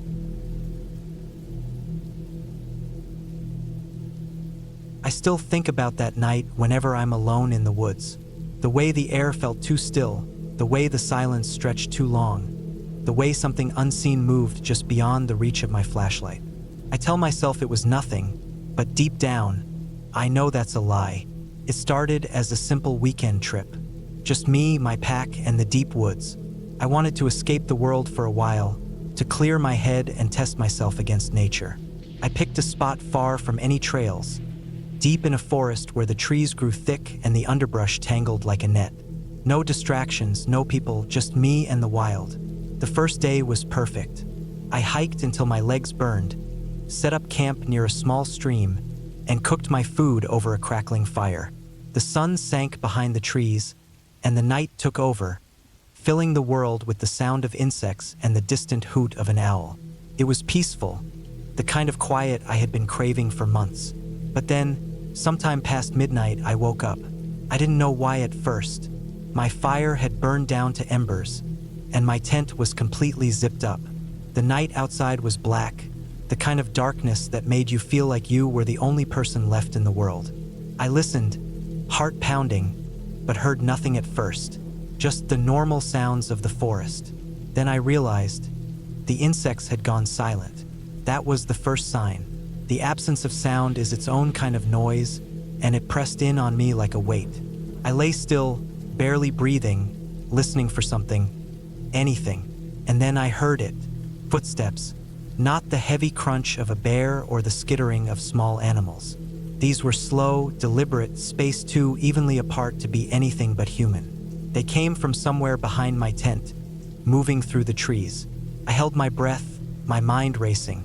Who the hell would be out here? I had hiked miles off trail, deep into the woods where no one else should be. I reached for my knife. My hands were slick with sweat. The footsteps stopped. I strained my ears, but there was nothing now, just that awful, endless silence.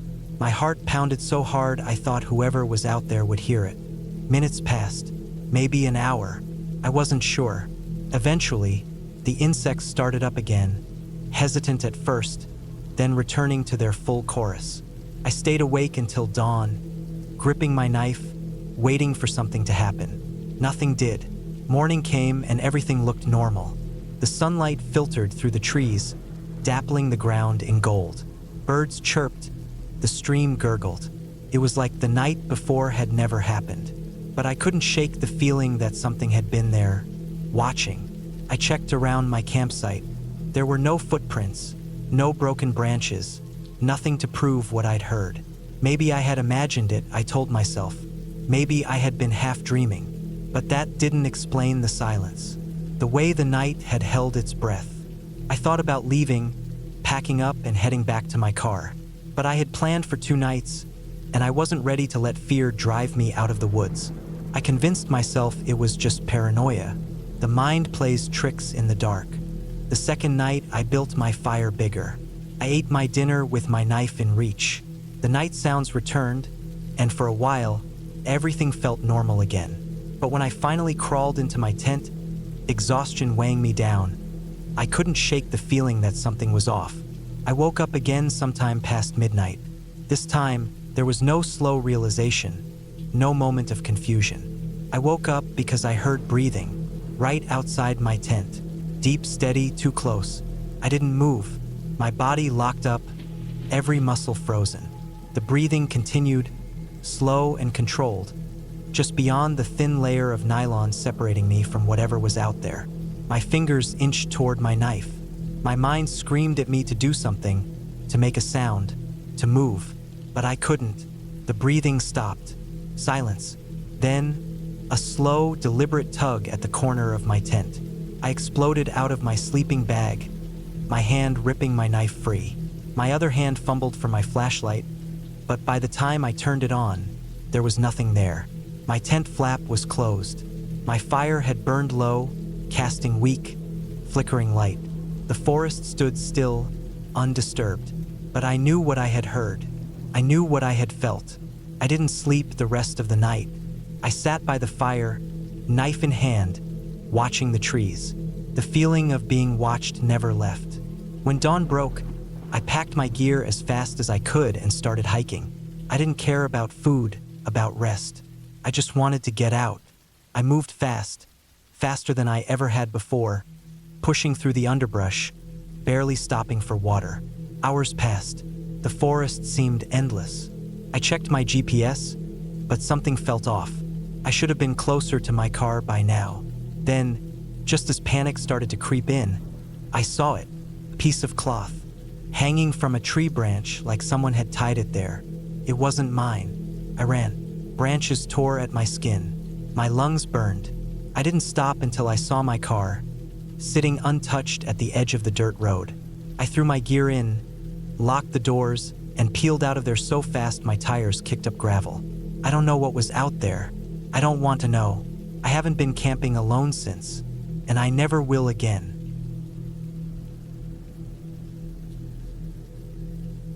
I was never one for camping. Sleeping on the ground, no showers, no real food. None of it ever seemed fun to me. But my friend Jake had been begging me for years to join him on one of his trips, and after enough pestering, I finally gave in. He had this spot deep in the woods, a place his dad had taken him when he was a kid. Supposedly, no one ever went there, just a clearing by a lake miles from civilization. No cell service, no roads, just the forest all around you. He said it was peaceful.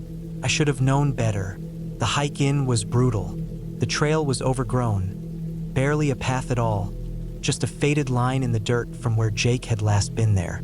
Thick trees pressed in from all sides, their branches reaching out like claws. It felt like we were being swallowed by the woods.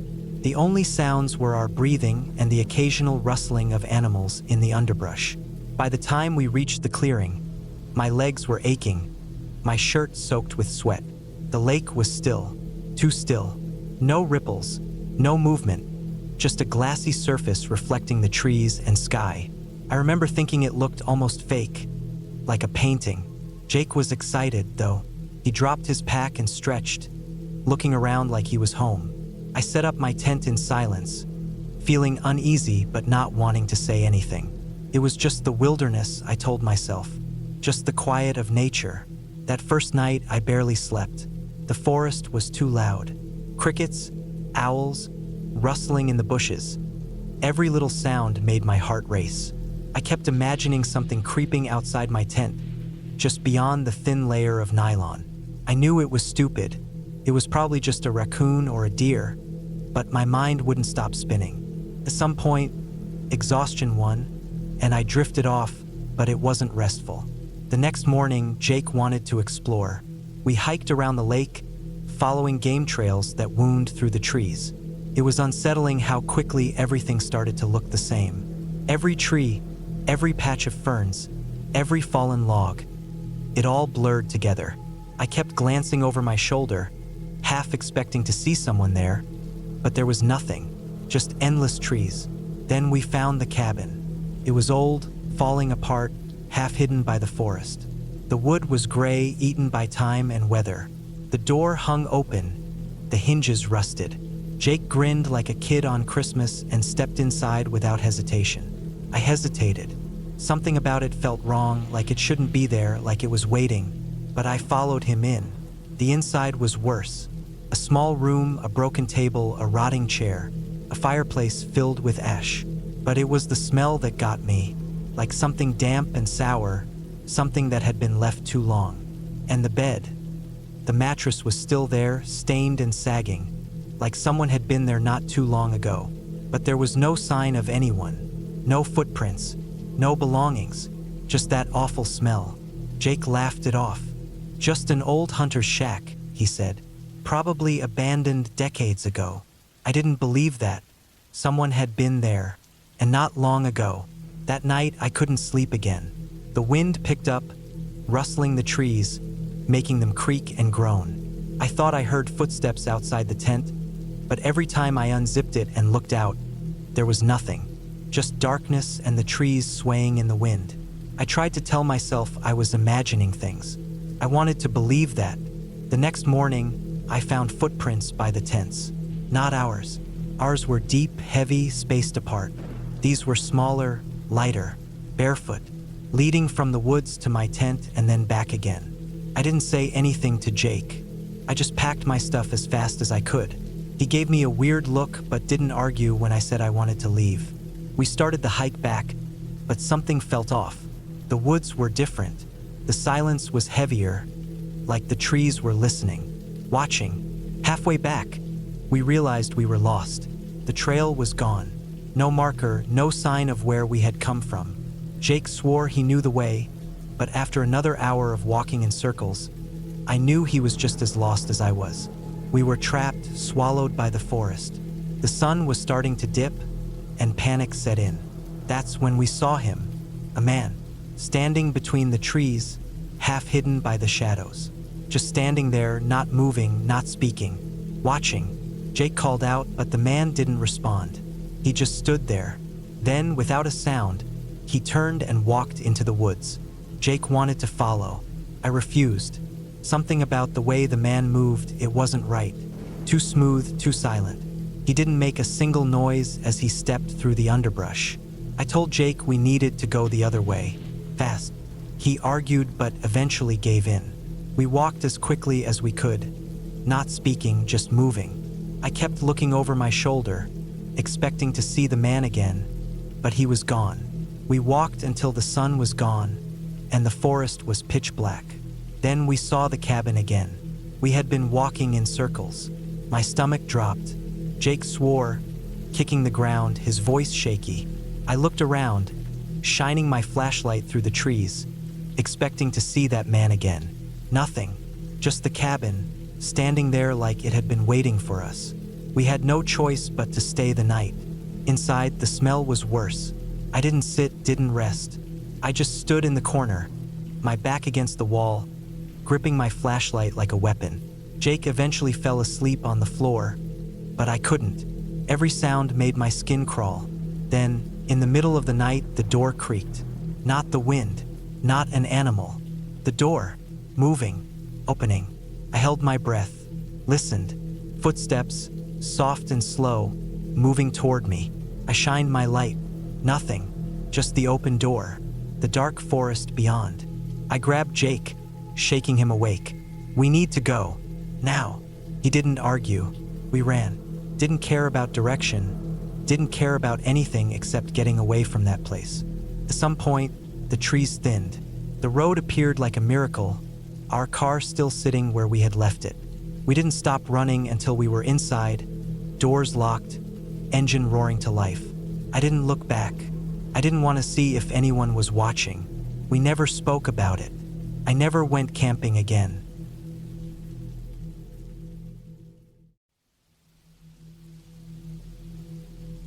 I had always wanted a break from the noise of the city, from the endless drone of traffic and the constant pressure of work. So, when I found an ad online for a secluded cabin in the woods, I jumped at the chance. The pictures showed a small wooden cabin surrounded by trees, with nothing but nature for miles. It seemed like the perfect escape. The price was reasonable too, and there were plenty of positive reviews. I thought, why not? I packed my bags, grabbed some food and supplies, and made the drive. The GPS took me on a winding road that seemed to narrow with every mile. I passed a few houses, but they were few and far between, and after some time, there was nothing but trees on either side of the road.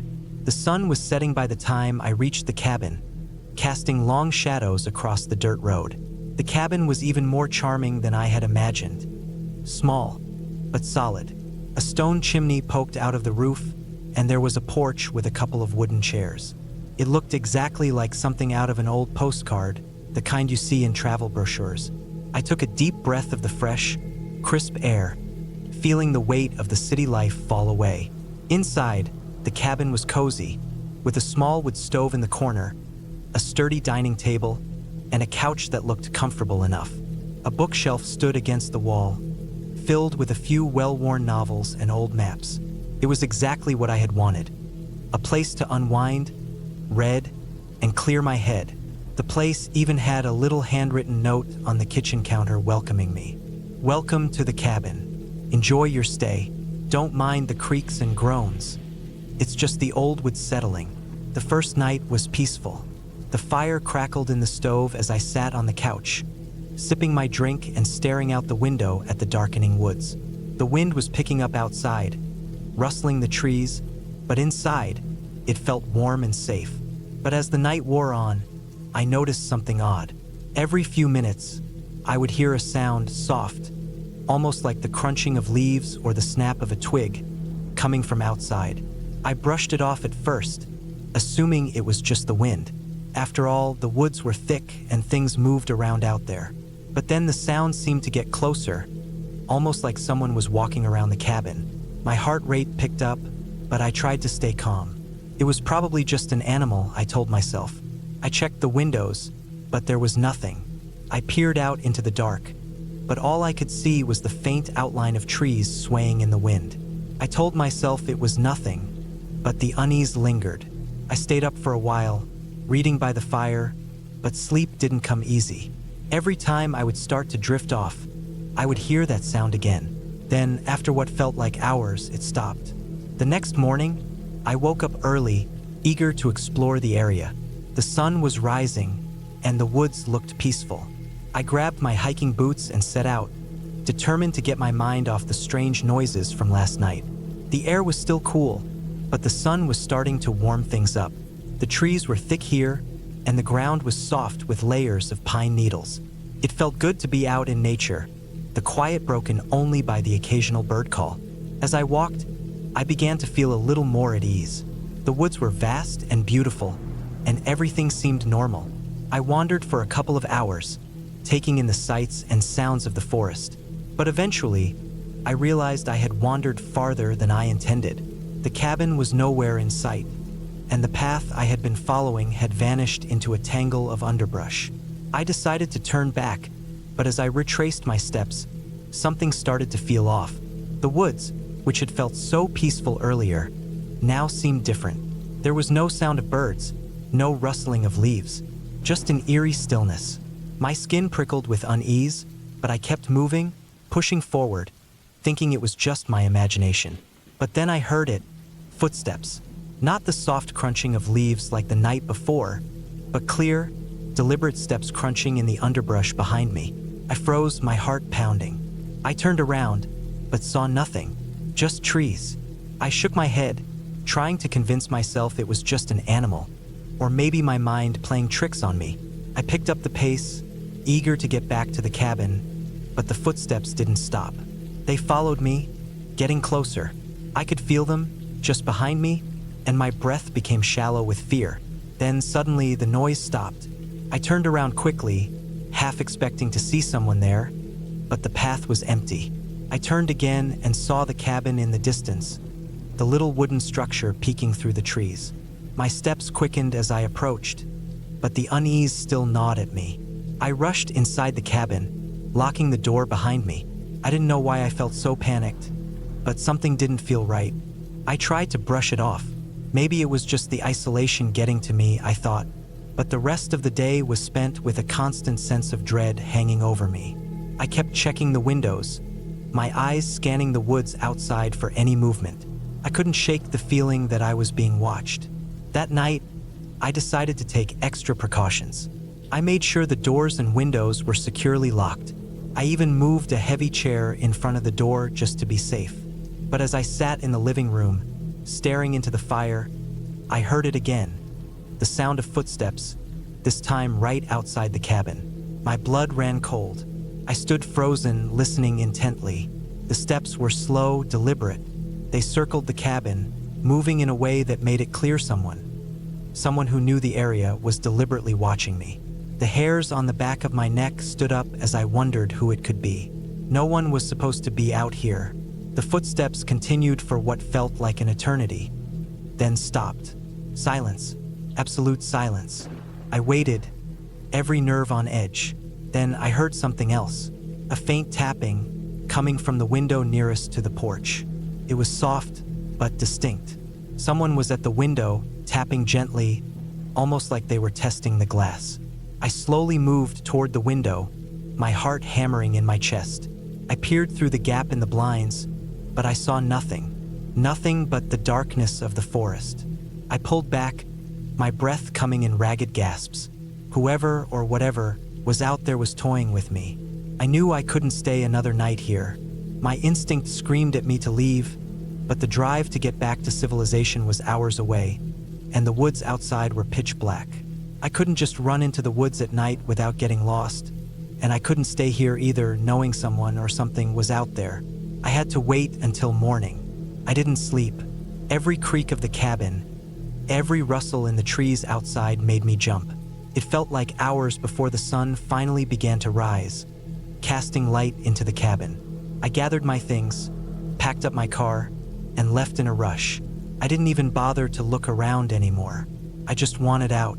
The drive back felt endless, but as I finally reached the highway, I started to relax, the tension slowly leaving my body.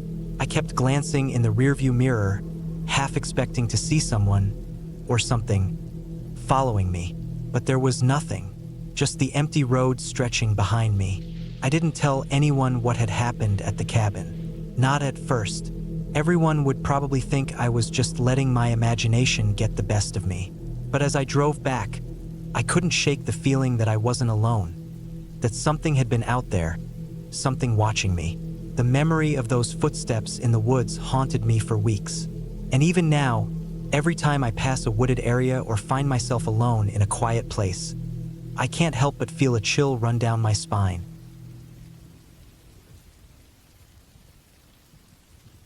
I never thought I'd find myself in a situation like this, alone, in the middle of nowhere, stuck in a cabin that felt older than the trees surrounding it. The thought of the cabin came from a spur-of-the-moment decision, an escape from the chaos of my life. Some quiet time to think, some space to clear my head. But now, as the night falls and the wind picks up, I'm beginning to question everything. When I first arrived, the place seemed quaint enough. Tucked away at the end of a winding road that disappeared into a forest, the cabin sat in a small clearing, surrounded by towering pines. The air was thick with the earthy scent of damp wood and fallen leaves. At first glance, the cabin looked like something from an old photograph. Rustic, with its peeling paint and cracked windows. The sort of place you imagine in stories, but in real life you're not sure you'd want to be alone in. I should have listened to that gut feeling the moment I stepped inside. The place wasn't just old. It was worn out, like it had been abandoned for years. The floors creaked under my weight, and the heavy smell of mildew hit me as soon as I opened the door. I shook it off, told myself it was part of the charm. This was what I wanted, peace and quiet, a break from everything. The first night, I spent most of my time unpacking and settling in. The sun had already dipped behind the mountains when I finished, and a chill settled in the air. I lit a fire in the old stone fireplace and sat down with a book, the only sound being the crackling of the logs and the occasional gust of wind outside. It felt peaceful, calm. For a moment, I forgot about everything else. But then, something happened. It was subtle at first, like a slight shift in the air. I thought I was imagining things. The fire flickered, casting long shadows across the room, and the wind seemed to howl a little louder outside.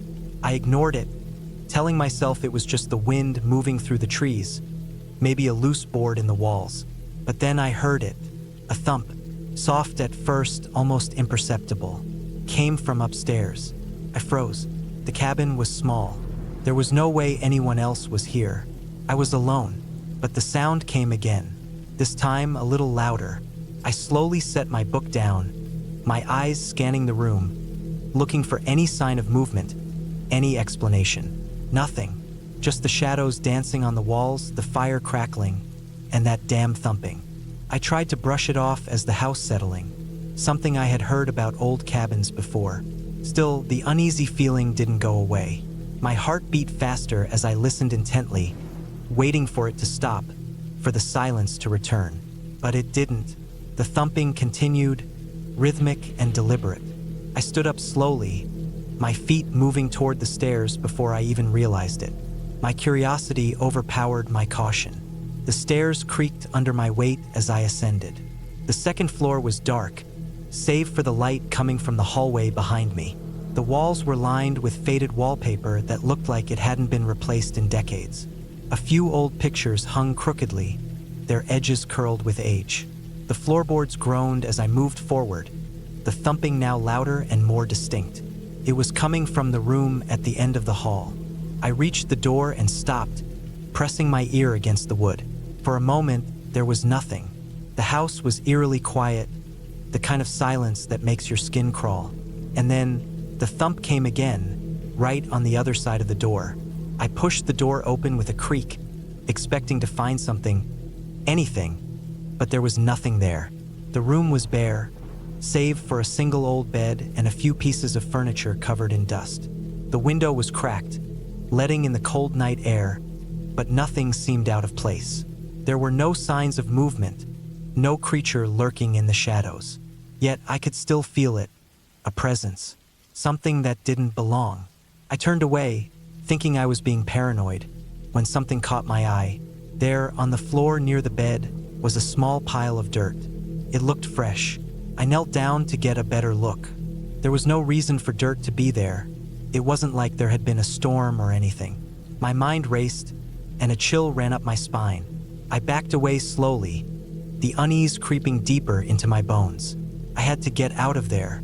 I made my way down the stairs, my hands trembling as I gripped the railing. The thumping stopped, but the silence that followed was even worse. I hurried back into the living room, where the fire had almost burned out. I wanted to leave, I really did. But then, I remembered something. There was no phone signal out here, no way to contact anyone. The nearest town was miles away. It would be hours before I could get any help if something went wrong. So I decided to stay, telling myself I was just being irrational. There was nothing to fear, just an old house with some odd noises. That night, I tried to sleep, but the sounds continued. I didn't know if I imagined it or not, but it felt like the house was alive, creaking, groaning, shifting. The wind howled outside, rattling the windows, but the thumping upstairs had started again. I buried my head under the blankets, trying to block it out, but sleep didn't come easy. The next morning, I decided to explore the surrounding woods. Maybe the fresh air would clear my head, get rid of the creeping fear that had taken hold of me. The trees were thick and dense, and the ground was soft with the remnants of the previous night's rain. I walked for hours, trying to lose myself in the scenery, but I couldn't shake the feeling that something was watching me, just beyond the trees. Every time I stopped, the silence would grow heavy, and I'd hear something move in the distance, an animal or maybe something else. By late afternoon, I returned to the cabin, eager to put the day behind me. But as soon as I stepped inside, I knew something had changed. The air was colder, almost biting, and the smell of mildew seemed stronger, like the house was closing in on me. I went to the fire, but the wood wouldn't catch. The flame refused to grow, flickering weakly before dying out completely. I tried again, but the result was the same. The house was almost suffocating. I decided to head upstairs again. I didn't know why, but I felt like something had shifted upstairs, something I had missed earlier. I moved through the house cautiously, the air growing heavier with every step. This time, when I reached the door to the room, it was slightly ajar.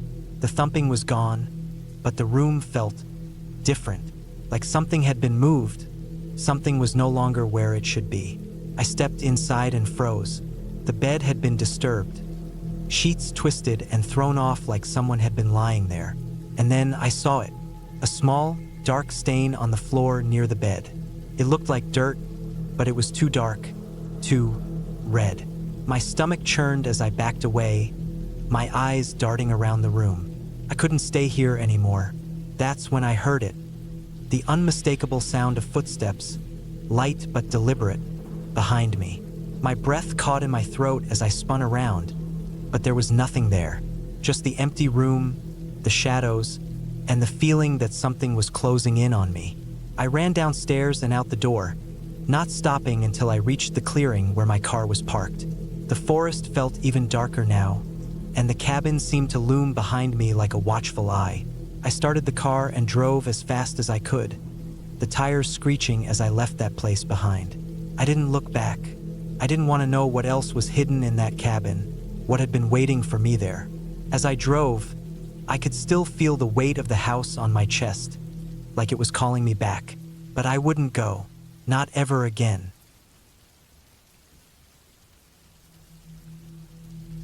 It was supposed to be a quiet weekend away, a chance to escape the noise of the city and get some peace. I had found the cabin online, nestled deep in the woods, isolated but not too far from civilization. The pictures promised a cozy retreat, a rustic, wood-paneled interior with a fireplace, a porch that overlooked a small lake, and a sense of complete privacy. I needed that, I thought, a place to clear my head, far from the constant hum of my life. When I first arrived, everything looked just like the pictures. The cabin was smaller than I expected, but it had that charm you can only find in places like this. The air was fresh, crisp even, and the sounds of birds and the wind through the trees felt like a perfect backdrop to the stillness. The kind of quiet that wraps around you and settles into your bones. I unloaded my bags, made myself a cup of tea, and sat out on the porch. The lake was peaceful, its surface smooth like glass. A few clouds drifted lazily in the sky, but otherwise, everything was perfect. There was no one for miles, no cars, no neighbors, just me and the woods. The first night passed without incident. I sat by the fire, read a book, and drifted off to sleep in the small, creaky bed. It was a strange kind of peace, the kind where you know you're far from everything, and the only sound is the occasional crackle of the fire or the wind brushing against the cabin walls. But it wasn't long before I began to notice small things. At first, they were nothing more than little oddities, easily explained away. A door that wouldn't close all the way, the floorboards creaking even when I was the only one in the room, the faint smell of something unfamiliar in the air. But the longer I stayed, the more those things seemed to add up, and I started to feel uneasy. It was on the second night that I heard the knock. It was just after midnight. I was awake, lying in bed, staring at the ceiling, trying to shake the odd sense of discomfort that had been creeping up on me. The wind had picked up, howling through the trees, and the noise from the storm outside made it harder to sleep. That's when I heard it. 3 knocks, sharp and quick, followed by a pause. My heart skipped a beat. I sat up in bed, the covers tangled around me. I listened. There was nothing. No wind, no rustling in the trees, just silence. Then, another 3 knocks. It wasn't the sound of something hitting the door. It wasn't even the kind of noise a branch might make when it brushed against the wood. It was deliberate. It sounded like a person knocking. I got out of bed, cautiously, and moved to the window. My breath fogged up the glass as I peered out into the darkness, but I saw nothing. Just the trees, the shadowy outlines of the woods stretching far beyond the cabin's small clearing. I thought I was imagining things, but still, I couldn't shake the feeling. I checked the door. No one.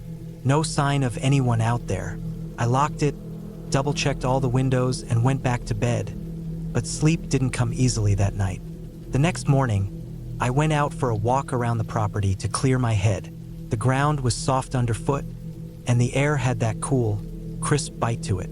The trees seemed to stretch endlessly in every direction, and I realized just how isolated I was. No other houses, no roads. The nearest town was a good hour's drive away.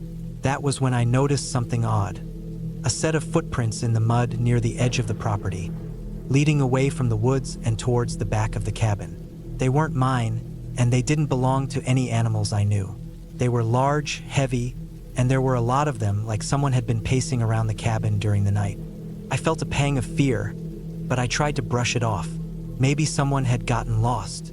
Maybe it was an animal. But my instincts were telling me something wasn't right. I didn't go back to the cabin immediately.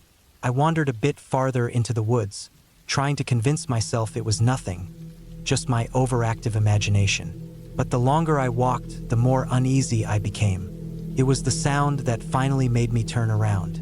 A twig snapping, followed by the unmistakable sound of heavy footsteps. I whipped around, but there was nothing there. No movement, nothing at all. That's when I decided it was time to go. I wasn't sure what had set me off, but I had this overwhelming sense that I wasn't alone, that something or someone was watching me. I made my way back to the cabin, packed up my things, and double-checked the locks.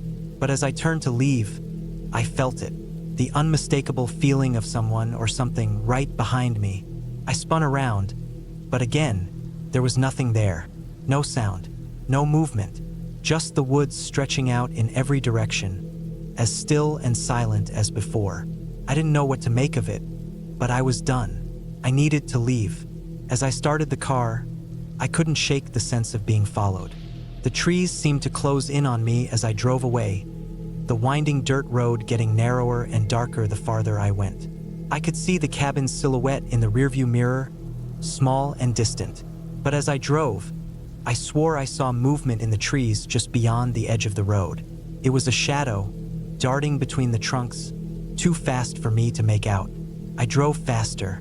The feeling of being watched wouldn't go away, and the farther I got, the more intense it became. My hands gripped the wheel so tightly my knuckles turned white. By the time I reached the main road and turned towards the town, I was shaking. The feeling of being followed didn't leave me. It clung to me, gnawing at my mind, even though I could see the town up ahead. I didn't sleep that night, and I haven't been back to that cabin since. In the days that followed, I tried to convince myself it was just my imagination running wild, that maybe I was just too isolated, too alone in the woods. But I couldn't shake the memory of those knocks, the footprints, the feeling of something or someone lurking just out of sight. I called the rental company the next morning, trying to explain what had happened, but they were no help. They assured me that the cabin had been checked and was perfectly safe, that no one had reported any issues. But the thing is, they didn't know. They didn't know that I wasn't alone in that cabin, that someone had been watching me the entire time. I'll never forget those knocks, or the heavy, deliberate footprints that led away from the cabin and into the woods. And I know deep down that whatever was out there is still out there, waiting, watching, and I can't shake the feeling that one day it might come back. But for now, I'm safe. At least that's what I tell myself.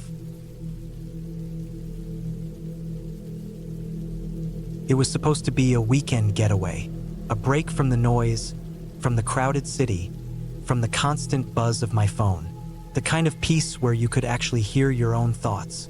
A cabin in the middle of nowhere was exactly what I needed, or so I thought. I drove up Friday afternoon. The weather was mild, and the sun was just starting to dip behind the trees. The gravel road to the cabin was narrow, twisting around old, gnarled trees, their branches reaching like fingers across the sky. I had rented the place online, figuring it would be rustic and charming, just the right place to unwind. The listing didn't mention much about the area, only that it was secluded, perfect for those who enjoy privacy and nature. When I arrived, the cabin was more isolated than I expected. There were no neighbors, no houses in sight, just the cabin and a few small, dilapidated sheds scattered on the property. The place was old, made of dark wood that looked weathered from years of exposure to the elements. It didn't bother me though. I liked the idea of being alone, of not having anyone around. The door creaked as I pushed it open. Inside was just as expected, basic but cozy. A fireplace took up one wall, and the furniture looked like it had been there since the 70s. There was a small kitchen to one side, a wooden table, and a single door that led to a bedroom. Everything smelled faintly of old wood and something else, something I couldn't quite place. But I didn't mind. I was here for a break, not for luxury. I unpacked my things, set up my laptop to watch a movie later, and started a small fire in the fireplace. It was getting chilly outside, and the thought of the warmth from the fire seemed perfect. The crackling wood, the quiet. This was what I wanted. That evening, as night fell, I noticed the cabin seemed quieter than it should be. It was one of those still nights where the air felt thick, and even the trees didn't seem to move. The sky above was clear, the stars bright, and there was no sound. No crickets, no animals, nothing. That's when I first felt it. A strange unease, a slight discomfort that had been creeping in the back of my mind all day, finally settling on my chest. I shook it off. It was just the isolation. Being away from the city, from people, it's bound to feel strange at first. After dinner, I sat by the fire, flipping through the few books on the shelf. Most of them were old mysteries or cookbooks, nothing I was particularly interested in. I picked one up anyway, trying to distract myself, but my eyes kept wandering to the window. Couldn't help it. The woods outside were so thick, the trees so close to the cabin. That's when I saw it. A movement just beyond the window, a shadow darting between the trees. At first, I thought it was just an animal, maybe a deer or something larger, but the movement was too fast, too deliberate. I got up, walking to the window and pulling the curtain aside. The darkness outside was nearly complete, with only the firelight casting weak shadows against the walls. But beyond that, the forest was pitch black. I stared for what felt like an eternity, trying to make out anything that would explain the movement. Nothing, just trees. I felt my heart rate quicken, an uncomfortable sense of being watched creeping into my thoughts. I brushed it off as paranoia. It was probably just a raccoon or some other night animal. I returned to the fire, but the unease didn't leave. The longer I sat there, the more I felt the cabin closing in around me. The silence was almost oppressive. No sound from outside, no wildlife, no wind rustling through the trees. I was just about to get up and walk around the cabin to shake the feeling when I heard it. The faintest sound from upstairs. It wasn't much, just a creak. At first, I thought it was the house settling, but then there was another creak, louder this time, followed by a shuffle. My mind raced. There was no one else here. I was sure of it. I checked the cabin when I arrived, locked all the doors, and made sure everything was secure. There wasn't a soul within miles. The feeling of being watched intensified. I stood there, frozen, staring at the dark ceiling above me. The sounds from upstairs were getting louder now. Footsteps, slow and deliberate. I grabbed a flashlight and cautiously made my way to the stairs. My pulse was thundering in my ears as I ascended, the beam of light cutting through the darkness. The stairs creaked under my weight. I reached the top, and the hallway stretched out in front of me, shadowed and quiet. The first room on the left was the bathroom. The door was ajar, and there was no light inside. I peeked in, feeling ridiculous for checking, but there was nothing. No one. I moved down the hall, each step slower than the last. At the end of the hall was the bedroom, the door closed. I reached for the handle, took a deep breath, and pushed it open. The room was empty, the bed unmade. The window cracked open just a fraction. I was about to turn around and leave when I noticed something on the floor. A small, muddy footprint. It wasn't mine. I hadn't gone outside since I arrived. The print was fresh, and there were no other tracks leading up to the door. My stomach dropped. That's when I heard it. A rustling sound, like something moving in the corner of the room. I swung the flashlight around, but the beam was so narrow, so weak. The shadows seemed to stretch and twist, making it impossible to tell where the sound had come from. My mind was racing. There had to be an explanation. Someone must have broken in, maybe someone from the nearby area. But then why the footprints? Why hadn't I heard anything when they entered? I backed out of the room, trying to stay calm. I needed to check the rest of the cabin, make sure every door and window was locked. As I walked back toward the stairs, I noticed something out of the corner of my eye. A shadow moving across the kitchen. I froze.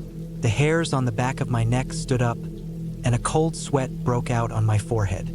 I wasn't imagining things. Couldn't be. I rushed downstairs, scanning every corner of the cabin. Every window was shut tight, every door locked. I checked the back door, the front door, the small cellar door, everything. I didn't know what to do. I had to leave, but it was already late, and the nearest town was miles away. I decided to stay put for the night, hoping that by morning, everything would make sense. Maybe I was just exhausted. Maybe my mind was playing tricks on me. The night dragged on, each creak and shuffle making my heart race. I barely slept, lying wide awake, staring into the dark, waiting for something, anything, to happen. But nothing did. By morning, I was exhausted, barely able to keep my eyes open. I made a quick breakfast, packed my things, and prepared to leave. But before I could head out, I checked the front door one last time. That's when I saw it. The footprints. They were there, leading up to the front door, but they weren't there the night before, and that's when I realized. It wasn't just someone breaking in. The prints weren't from a person. They were from something else, something bigger. It was real. I left as quickly as I could, not looking back once as I drove away from the cabin. When I finally made it back to the main road, I called the rental service, told them everything that happened. They were as confused as I was, but they promised to send someone to investigate. Months later, I heard that the cabin had been condemned.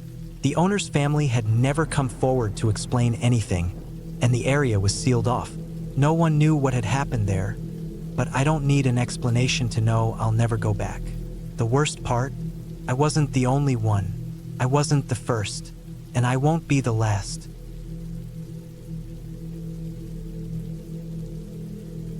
I had never been much of an outdoors person, but when my buddy, Sam, invited me for a weekend getaway at his cabin, I thought it might be a good chance to disconnect from the world and get some fresh air.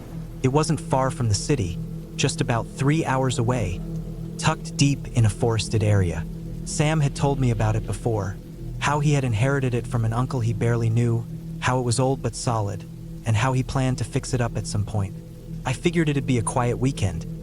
Maybe do a little fishing, read, and spend some time relaxing. No big deal. I packed my bag, grabbed some snacks, and set off in my car, driving through the winding roads that led to the cabin. As the city slowly faded away behind me, the trees seemed to grow taller and more dense, and the pavement turned into a bumpy dirt road. I started to feel a little off, like something about this place was off. It wasn't that I was scared or anything, it was just unfamiliar. The kind of place where you felt a little too far from civilization. When I finally reached the cabin, I didn't see Sam's car. That struck me as odd since he had said he'd already be there. I knocked on the door, but there was no answer. I checked my phone, no signal. After standing there for a moment, I decided to let myself in. The door was unlocked. Inside, the cabin was old, dusty, but not in a way that made it feel abandoned. It was more like it hadn't been used in a while. The wooden floors creaked beneath my feet as I stepped in. A small fireplace sat to the left, with some logs neatly stacked next to it. There was a single couch in the corner, a coffee table in front of it, and an old, worn-out rug in the center of the room. It smelled like pine and something a little musty, but I couldn't place it. The windows were large and let in a lot of light, making the room feel somewhat cozy, even though it was a little run down. I sat down on the couch and started flipping through the brochures and books on the coffee table.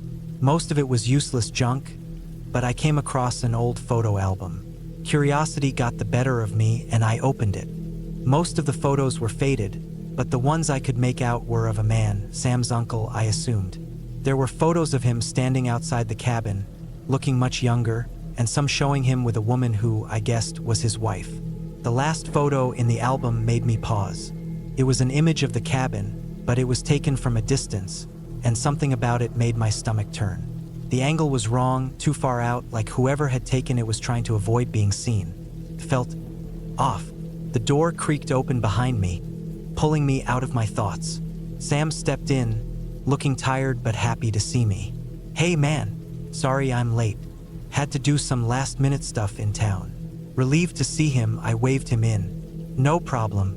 I was starting to think I was going to be stuck here alone." Sam laughed and tossed his bag on the floor. "Nah, it's all good. I didn't know you'd be here so early. I thought we'd hang out later. Let me get settled, and we'll go check out the lake or something." I nodded and leaned back on the couch. "Yeah, sounds good." He started unpacking, and I got up to grab a drink from the fridge. The cabin had a lot of character, Old wood paneling, a huge stone fireplace. The kind of place you could see yourself relaxing in after a long day. I was still trying to shake the odd feeling from earlier, but it was hard to focus on it with Sam around. We spent the next couple of hours just talking, laughing, and catching up. Sam seemed perfectly at ease in the cabin, but I kept catching myself glancing out the window, watching the trees sway in the wind. It wasn't until night fell that the atmosphere in the cabin shifted. The sun set early this time of year, and with it came an eerie silence that seemed to take over the woods. It was the kind of quiet that made you uncomfortable, like the world was holding its breath. The only sounds were the occasional crackle of the fireplace and the distant hoot of an owl. Sam and I sat in front of the fire, cracking open some beers, when I noticed it again, the strange feeling. It wasn't that I was scared. It was more like there was something in the air, something I couldn't put my finger on. The cabin, despite being warm and cozy, felt wrong. I could almost swear I heard something faintly tapping against the windows, but every time I looked, I saw nothing. Sam noticed me looking out the window and gave me a puzzled look. "What's up?" I shook my head, trying to brush it off. "I don't know, man. It's just quiet, I guess." He chuckled. "Yeah, well, it's supposed to be. The woods do that. It's peaceful here, but sometimes it messes with your head." I nodded, but something still gnawed at me. I stood up to check the windows again. The tapping had stopped, but the feeling didn't. It was like someone or something was just out of sight watching us. I forced myself to ignore it, telling myself I was being paranoid. After all, it was just a cabin in the woods, not some haunted mansion. That night, as we prepared to go to bed, Sam mentioned that the power would likely flicker. It was common out here, especially in the winter when the storms rolled through. I didn't mind, though. I didn't plan on staying up long. I woke up around 2 a.m. to an awful sound, scratching. At first, I thought it was just an animal outside, maybe a raccoon or a squirrel, but it was too rhythmic, too deliberate. It was coming from the walls. I could hear it dragging across the wood, something long and thin scraping against the surface. I tried to ignore it, telling myself it was just the house settling. But the more I listened, the more it felt like it was getting closer. I glanced over at Sam, but he was sound asleep. I got out of bed quietly and went to the kitchen, where I grabbed a flashlight. I didn't want to wake Sam, so I tiptoed around, shining the light around the room. It was still pitch black outside, the only light coming from the flashlight in my hand. The sound stopped suddenly, and for a moment, I stood in complete silence. My heart was racing, but I couldn't tell if it was from fear or from just the isolation of being out here in the dark. I slowly made my way to the windows. Everything outside seemed normal, the trees, the grass, the distant rocks and bushes. But something was off. The flashlight fell on something I hadn't noticed earlier. By the window, near the floor, was a small, jagged hole in the wood paneling. It wasn't big, but it looked fresh, like something had been scratching at it recently. I stepped back, unsure of what to think. The scratching had come from this wall, and now there was this hole. My mind raced, trying to connect the dots. Was it an animal, or was there something more to it? I went back to bed, trying to shake the feeling that I was being watched. The rest of the night passed without incident, but the morning light felt like a relief. Sam was already up when I woke up, making coffee in the kitchen. "You sleep okay?" he asked, looking over at me as I walked in. "Yeah, fine," I said, though I was still on edge. "I heard some weird sounds last night." He shrugged. "Could be the wind, or maybe an animal. This place makes weird noises sometimes." I nodded, trying to convince myself that it was nothing. But as we packed up our things to leave later that day, I couldn't shake the feeling that something wasn't right about this cabin. Maybe it was just my imagination, or maybe the isolation had gotten to me. But as we pulled away, I glanced back at the cabin one last time. And for a split second, I swear I saw something in the window, someone standing there, watching us drive away. But when I looked again, there was nothing.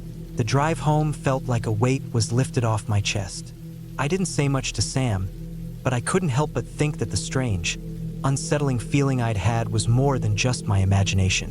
Whatever was out there, it wasn't something I'd be quick to forget. It took me a while to tell anyone about it, and when I did, most people just shrugged it off. But I'll never forget that night in the cabin. The sounds, the hole in the wall, and that feeling of being watched. There's something about those woods, something that doesn't sit right, and I'm not going back anytime soon.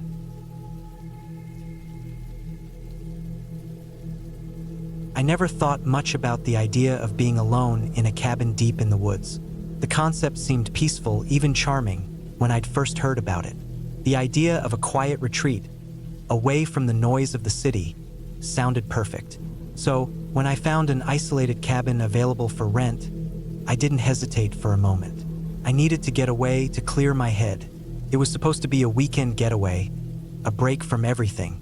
The cabin was advertised as rustic, simple, cozy, and surrounded by miles of untouched forest. It sounded ideal, exactly what I was looking for. The photos online showed a modest wooden structure with a stone fireplace, a few comfy chairs, and a picturesque view of the forest stretching out as far as the eye could see. The listing didn't mention anything about nearby neighbors or any signs of civilization nearby. I figured it was just what I needed. Quiet, away from it all. I packed up my things, a few clothes, some food, a couple of books, and my journal, and made my way out of the city. It was about a 4-hour drive to get there, but the roads were easy enough to navigate, and as I drove further from town, I could feel the stress of my daily life begin to slip away. The trees grew denser, the air crisper, and the world felt a little quieter. The closer I got to the cabin, the more excited I became. When I finally arrived, the cabin didn't look exactly like the photos. It was smaller than I'd imagined and had clearly been around for a while. The wood was worn, with patches of old paint peeling off the walls, and the surrounding trees, though beautiful, felt like they were closing in on the place. The wind had a way of making the branches creak, almost like they were whispering. The place wasn't exactly what I had envisioned, but it didn't bother me.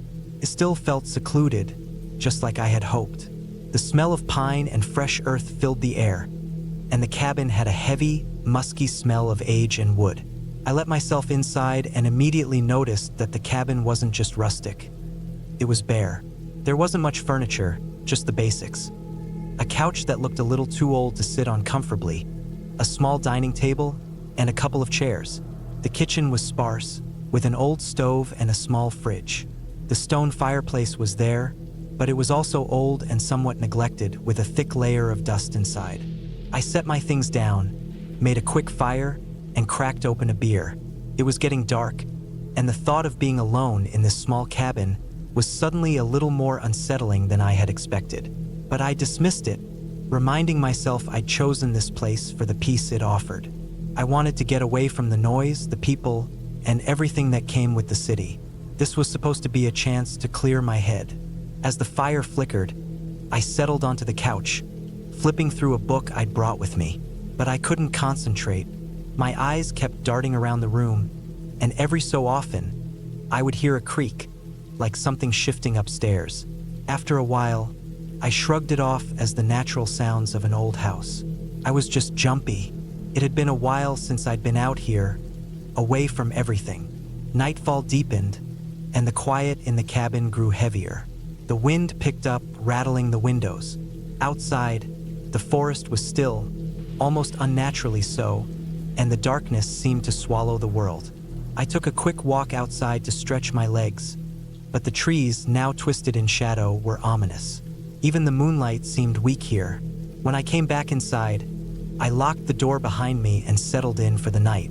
I put the fire out, climbed into bed, and tried to sleep. But sleep didn't come easily.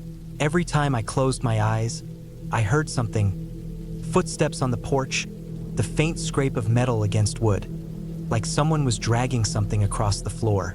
At first, I thought it was just the house settling, but then the sounds grew more distinct, more deliberate. I got up and checked the windows and doors again, but everything was secure. The sounds stopped as suddenly as they had started, leaving me feeling unsettled but unwilling to acknowledge it. It was probably just my imagination, I told myself. I lay back down and forced myself to sleep. The next morning, I woke up feeling groggy. The sun was up, but the cabin remained cold. I got dressed and made some coffee, hoping the warmth of the drink would help settle my nerves. Didn't. The events of the night before kept replaying in my mind.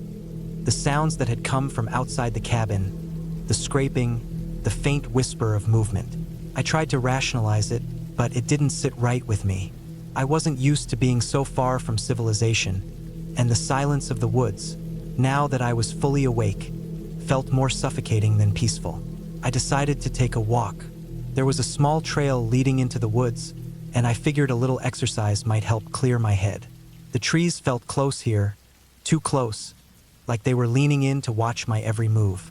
The air was thick with the smell of earth and pine, and the path was uneven, with roots poking out of the ground, ready to trip me at any moment. I walked for about an hour, trying to focus on the beauty of the forest. But something wasn't right. It was the feeling, the nagging sense that I was being watched. The hair on the back of my neck stood up, and every so often, I'd hear a twig snap behind me. When I turned around, no one was there.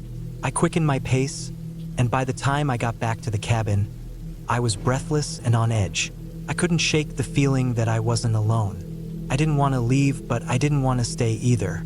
My mind was racing, trying to come up with a rational explanation, but all I could think about were those strange sounds from the night before. When I returned to the cabin, I grabbed my phone to check the time, but there was no signal. The lack of any connection to the outside world was starting to feel more isolating than peaceful. My thoughts were a jumble, and I couldn't help but feel like something was off. I sat down at the table, trying to calm myself down. I looked around the cabin, the emptiness of it now weighing heavily on me. The silence was oppressive, and I found myself listening for any sound, anything to prove that I wasn't losing my mind. That's when I heard it again, a faint scraping noise. It was coming from the back of the cabin, just outside. I stood up, heart racing. I had checked all the windows and doors earlier. There was no way anyone could be out there. I grabbed the flashlight I'd brought with me and stepped outside. The light flickered as I made my way around the back of the cabin, shining it across the small porch and into the woods. Nothing. I exhaled, relieved, though I still couldn't shake the unease. I stood there for a while, staring into the darkness of the trees, hoping to see something, anything, that would explain the noise. I turned to head back inside, and that's when I saw it.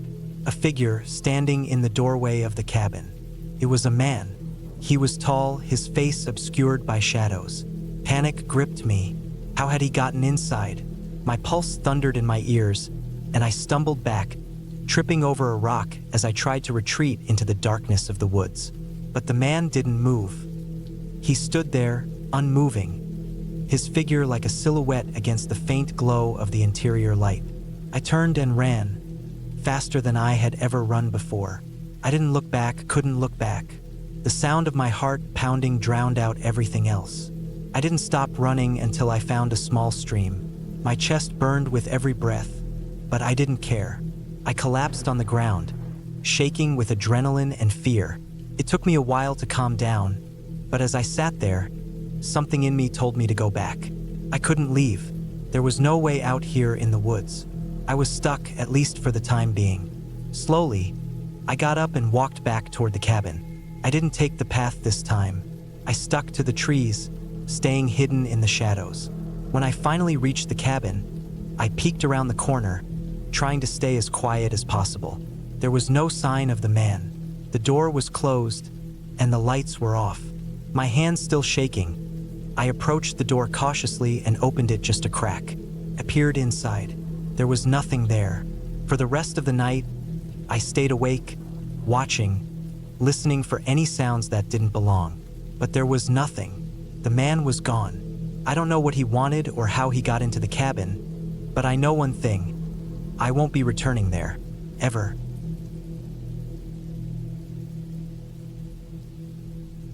I wasn't sure why I decided to rent a cabin in the middle of nowhere.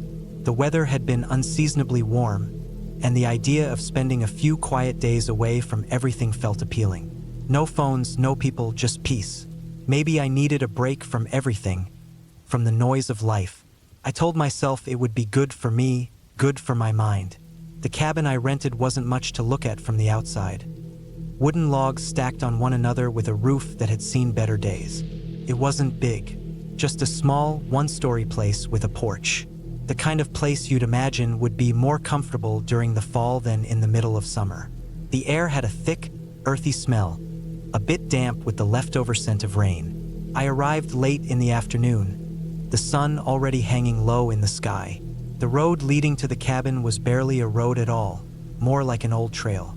There were trees on either side of me, so dense I could barely see the sky through them. My car's tires crunched on the gravel as I drove, the sound echoing in the quiet. It was strange how empty everything felt. The world felt empty, too, like nothing was here but me. There was something eerie about that silence, but I shrugged it off. It was just the remoteness, nothing to worry about. The key was hidden under a small rock by the porch. I unlocked the door, stepping inside. The wooden floors creaked beneath my feet, and I had to blink twice to adjust my eyes to the dim light inside. A small living room with a fireplace, a couch, a couple of armchairs, and a coffee table. It smelled like pine wood and dust. Nothing fancy, just basic, simple furniture. A kitchen to the right with a small dining area, a bathroom down the hall, and a bedroom at the far end. I dropped my bag on the bed, immediately feeling a sense of isolation. It was as if the cabin had been abandoned for years, though I knew it wasn't. The owners had assured me it was recently renovated. But still, there was something strange about it. Something off. The evening passed quickly. I made a simple dinner, some pasta and a salad, and sat by the fire for a while, listening to the crackling wood. The warmth from the flames made me feel a little better, a little less alone. The sky outside darkened, the stars beginning to prick through the night. It was so quiet, almost suffocatingly so. No birds, no sounds of insects, not even the wind. By the time I decided to go to bed, I was tired. It had been a long drive. The bedroom was small but comfortable enough, and I quickly settled under the thick quilt on the bed. The silence, though, that silence kept creeping in around me. It wasn't like the usual silence I was used to when I stayed at home. This one was heavier. The silence of the wilderness, of a place untouched by civilization. I tried to sleep, but the feeling of being watched kept creeping into my thoughts. I kept telling myself it was just paranoia, that I was being ridiculous. But every time I closed my eyes, the sense of something watching me returned, prickling my skin. After what felt like hours of tossing and turning, I finally fell into an uneasy sleep. I woke up to a loud crash. The sound was so sharp it cut through the silence like a knife. My heart slammed against my chest, and for a second, I couldn't move. I lay there, my breath shallow, trying to make sense of the noise. The cabin was still.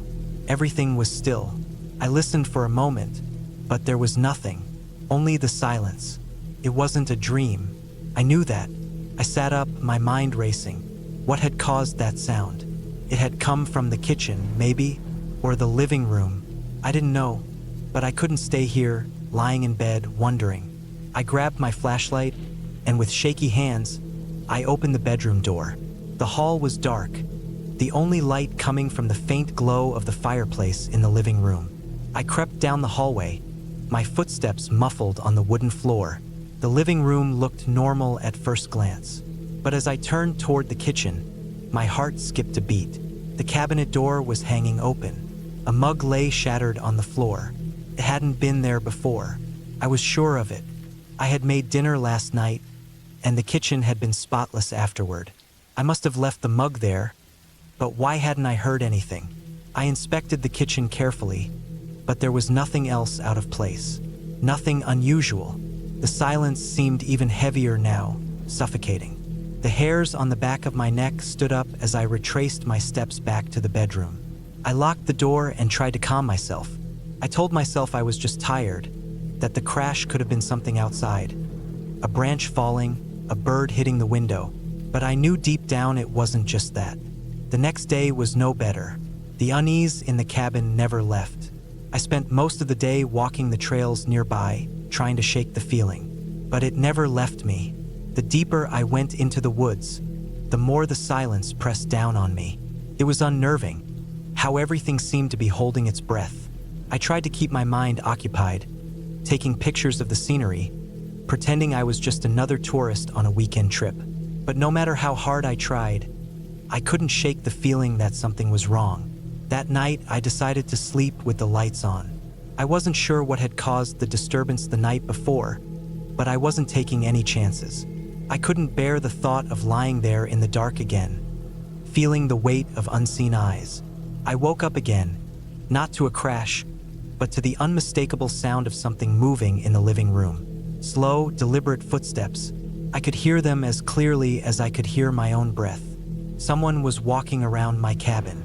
My heart pounded in my chest.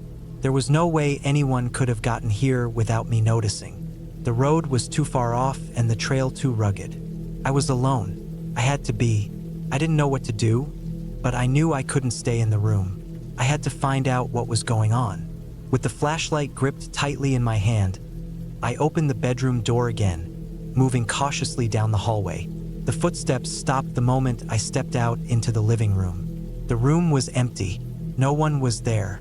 But there, on the coffee table, was something new. A small, folded piece of paper. I hadn't left it there. I didn't even recognize the handwriting. With trembling hands, I unfolded it. It read, "You're not alone." The blood drained from my face. I didn't know what to make of it. Who had been in here? How had they gotten inside? My mind raced as I tried to put the pieces together, but I came up with nothing. There were no signs of forced entry. The door was locked. The windows were all shut. I bolted the door behind me and grabbed my things. I was leaving. Now, as I packed my bag, I realized something. The sounds, the feeling of being watched, it wasn't just paranoia. It wasn't just my imagination. It was real. Something or someone was out there, and I wasn't sure if they were trying to scare me or if they meant something worse.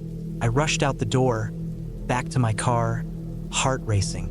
As I drove down the trail, I glanced in the rearview mirror. For the briefest of moments, I thought I saw someone standing by the cabin. A figure, just outside the doorway, watching me drive away. But when I blinked, they were gone. I drove fast, not daring to slow down until I reached the main road. I didn't stop until I was back in the nearest town, where I could breathe again. I never went back to that cabin. The feeling of being watched stayed with me long after I left. I couldn't explain it. I don't think I ever will. But I learned one thing for sure. Some places, no matter how beautiful or quiet they seem, aren't meant to be visited. And sometimes you're better off not knowing who or what was waiting for you.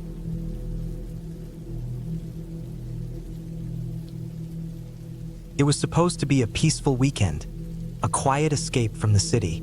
I had rented a cabin deep in the woods, a secluded spot far enough from civilization to enjoy some solitude. It wasn't a fancy place, just a simple wooden structure, worn down by time, but that was part of its charm. The drive out had been long and tiring, but I was looking forward to the peace and quiet. The weather had been fine when I arrived, crisp autumn air and clear skies. But as the day wore on, a thick fog began to roll in. It wasn't an unusual sight in these parts, but something about it felt different. I could see it creeping over the trees, blanketing the forest in an almost suffocating way. I shrugged it off, thinking I'd be fine inside, away from the chill of the evening. The cabin was small, just a few rooms. A simple kitchen, a cozy living room with a stone fireplace, and a lofted bedroom above. The windows were large and old, and I could hear the creaking of the wood beneath my feet as I walked around. The whole place had a sort of lived-in feel despite its age. It wasn't run down, but there was a certain wear to everything. It felt like it had been standing there for decades, watching the forest grow around it. After settling in, I built a fire in the living room fireplace. The crackling of the logs and the warmth that filled the room brought a sense of comfort. I unpacked my things, set out a book, and poured myself a drink. It was the kind of evening I had imagined when I first booked the cabin. But as the night grew darker, something strange began to happen. I noticed the lights flickering in the cabin. At first, it was just a small glitch, something I thought I imagined. But then it happened again and again. The bulbs would buzz and flicker, and the room would briefly plunge into darkness. Each time, it would return to normal after a second or two. I stood up from my chair and moved to check the fuse box, but nothing seemed out of place. The power wasn't out. It was as if the lights were trying to tell me something. I went back to my seat by the fire, but the strange feeling lingered. The air was thick, and the fog outside had become even denser. I couldn't see more than a few feet beyond the cabin now, and the trees looked like dark, looming shadows, bent and twisted by the mist. There was no wind, but the fog moved with an unnatural stillness, almost as if it were alive. That night, I barely slept. Every small noise, the crackling of the fire, the settling of the wood, the occasional gust of wind rattling the windows, made my heart race. But it wasn't just the noises that made me uneasy. It was the feeling of being watched. Couldn't shake it. No matter how I tried to settle myself, no matter how tightly I curled up in my blankets, the feeling of eyes on me lingered. The next day, I tried to shake off the odd events of the night before. The sun was out, and the fog had lifted, though it still hung around the trees like a thick veil. I decided to take a walk in the woods, hoping to clear my mind. I'd heard there were some old trails nearby, and I thought it would be good to stretch my legs. The forest was beautiful, but it felt different now, more alive, somehow. The trees were tall and dense, their branches reaching out like fingers. The ground was soft with fallen leaves and moss, and I had to tread carefully to avoid tripping. I walked for what felt like hours, deeper into the woods, but the farther I went, the more unsettling the atmosphere became. There was a constant sense of being followed, of something or someone lurking just out of sight. I stopped at a small clearing where a creek ran through, its water clear and cold. I knelt to drink from it, needing to quench my thirst. The sound of rushing water was oddly soothing. But as I stood up, I saw something, just out of the corner of my eye, moving among the trees. A shadow, quick and fleeting, but there. My heart skipped a beat, and I froze. I looked around, but the forest was silent. No animals, no birds, just the wind rustling through the trees. I had the sudden urge to leave, to turn around and go back to the cabin, but my curiosity got the better of me. I walked cautiously toward the spot where I had seen the movement. There was nothing there. I stood for a moment, staring into the dense underbrush. Maybe it was just a trick of the light, I told myself. The shadows in the forest could play tricks on anyone. But still, the feeling of being watched never left. I decided it was time to head back. As I retraced my steps through the woods, I felt the same sensation again. Eyes on me. The hairs on the back of my neck stood up. I quickened my pace, the sound of my footsteps suddenly loud in the quiet forest. I felt like I was running, even though I wasn't. By the time I made it back to the cabin, the sun had started to dip below the horizon, casting long shadows across the yard. The warmth of the cabin was a relief, but the unease was still there, gnawing at me. I spent the rest of the evening inside, reading, trying to distract myself. But even then, I couldn't shake the feeling. The lights flickered again. The air felt thick. I wasn't sure what was happening, but something wasn't right. The quiet, the solitude. It was as if it was too much for me to handle, like the cabin itself was pressing in on me, suffocating me with its silence. The next morning, I decided to leave. The thought of staying another night felt unbearable. I packed my things, grabbed my keys, and headed for the door. But as I stepped outside, I saw something that made my blood run cold. Footprints, fresh ones. The snow that had fallen the previous night had left a thin blanket over the ground, and the footprints, large, heavy prints, were clearly visible leading from the tree line to the front door of the cabin. They were too large to be from an animal, and they were too close to the house to be from any kind of wandering traveler. I froze, my breath catching in my throat. The footprints were clear, unmistakable. Someone had been here, someone had been watching me. I stood there for what felt like an eternity, my mind racing, my heart pounding in my chest. My instincts screamed at me to get in the car and leave, but my legs felt heavy, as if the ground itself was trying to pull me back. But I couldn't stay there any longer. I didn't care what it was, who it was. I just needed to leave. I rushed inside, grabbed my keys, and slammed the door behind me. As I started the car and pulled out of the driveway, I couldn't shake the feeling that something was still watching me. that something was still out there in the woods. The trees seemed to stretch on forever, their twisted limbs reaching for the road. But as I drove further, the feeling faded. The mist began to lift, and the sun broke through the clouds. The world seemed to clear, and the weight on my chest eased. I kept driving, faster and faster, until the cabin, and whatever had been there, was nothing but a distant memory. I never went back to that cabin. I never looked at the woods the same way again. The fear, the anxiety, it all lingered. And every now and then, when I'm alone, I still feel that sensation. The feeling of eyes on me, watching me, waiting. And though I never went back to the cabin, I often wonder, was I ever truly alone there?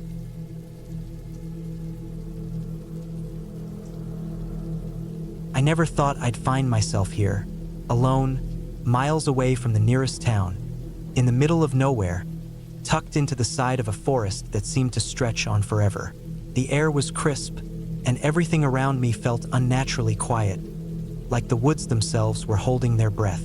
I hadn't planned on staying here longer than a night or two, but now, it felt like a different world. The cabin itself wasn't much, just a small, worn structure, the kind of place you'd expect to see in the middle of nowhere, barely standing up to the elements. The wood was darkened with age, the roof sagging slightly, and the windows were cracked in places. Still, it had its charm, I guess. I could almost see the potential in it if it had been properly cared for. I'd rented it through a website that claimed to offer secluded getaways, the kind of place you could go to get away from everything. Honestly, I thought it'd be the perfect escape. I had been needing a break from the noise of the city, from my job, from people. I thought a weekend here would clear my mind, but now, as I stood in front of the cabin, something about the place made me uneasy. The door creaked as I pushed it open, and I stepped inside. The smell of dust and old wood hit me immediately. It wasn't unpleasant, but it made me wonder when anyone had last stayed here. I set my bag down in the entryway and looked around. The cabin was small, with a fireplace in the center, a couple of mismatched chairs, and a small kitchen area off to the side. There were no signs of recent use, no food in the fridge, no fresh towels on the counter. It was all too still. I knew I was alone. I hadn't seen anyone since I arrived. The nearest neighbors were miles away, or so the rental website had promised. I had the whole place to myself. The silence was deafening. I unpacked my things and settled into the cabin. I didn't expect much in the way of luxury, but there was something about being here that made me feel uneasy. I tried to shake it off, telling myself that it was just the unfamiliarity of the place, the isolation. After all, I'd come here for some peace and quiet. I shouldn't be scared of it.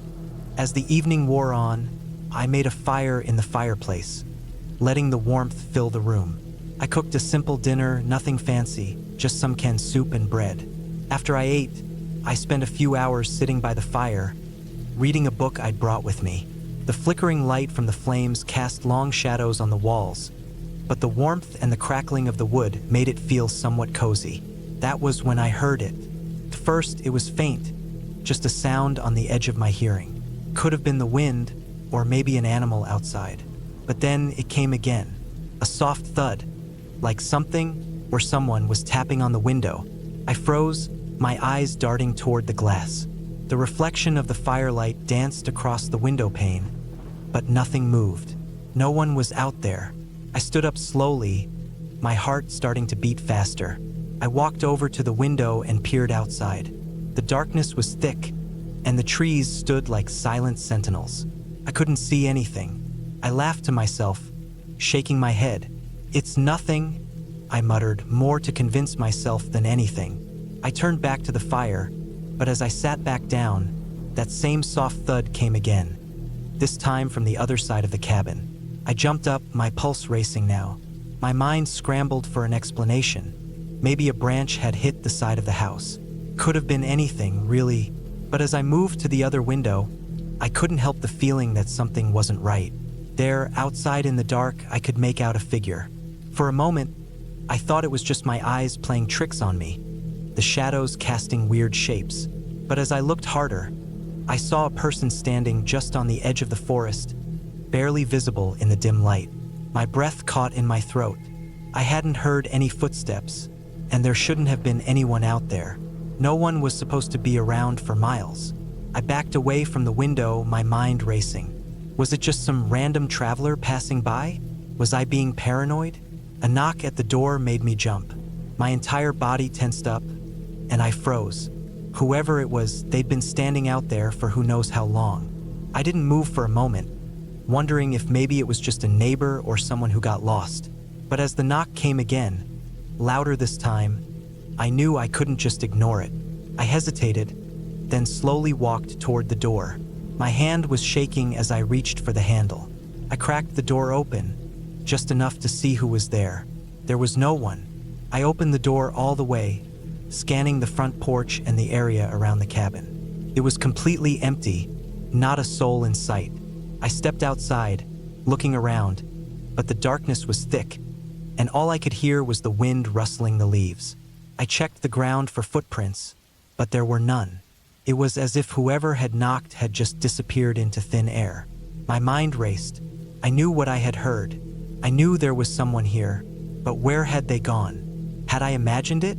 Was I losing my grip on reality? I stepped back inside and locked the door behind me. My hands were trembling as I leaned against it, trying to calm my racing thoughts. I spent the rest of the night sitting by the fire, eyes darting to the door every few minutes, waiting for something, anything to happen. But nothing did. The night dragged on, stretching into what felt like an eternity. The fire died down, and the cabin grew colder.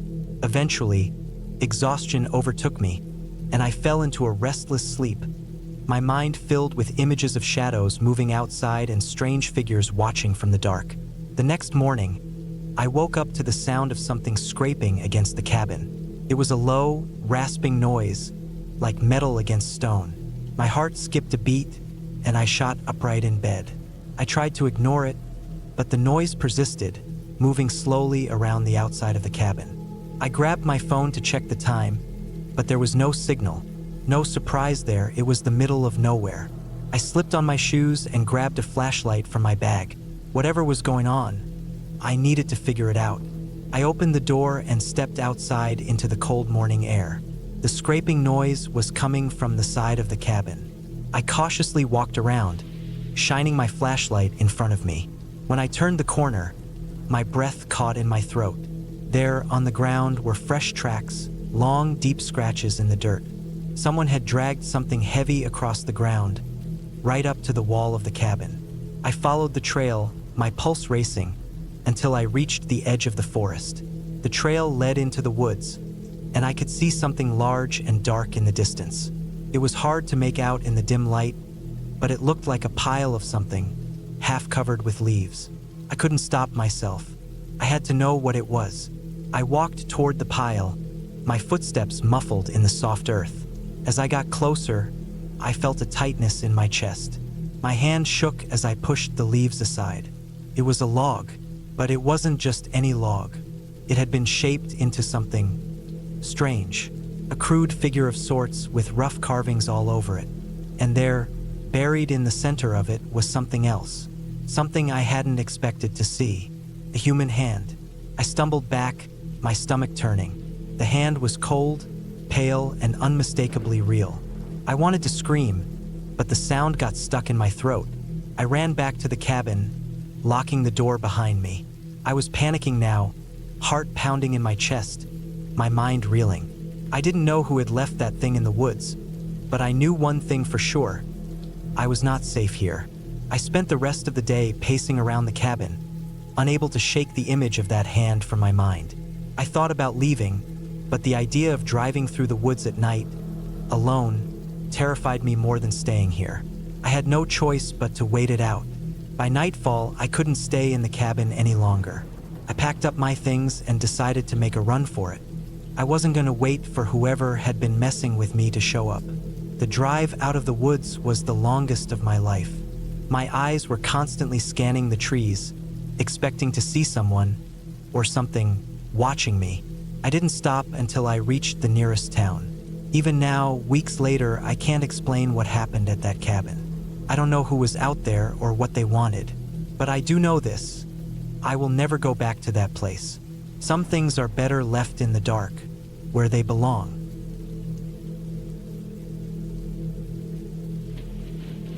It started with the cabin in the woods, a weekend getaway that was supposed to be peaceful, isolated, and perfect.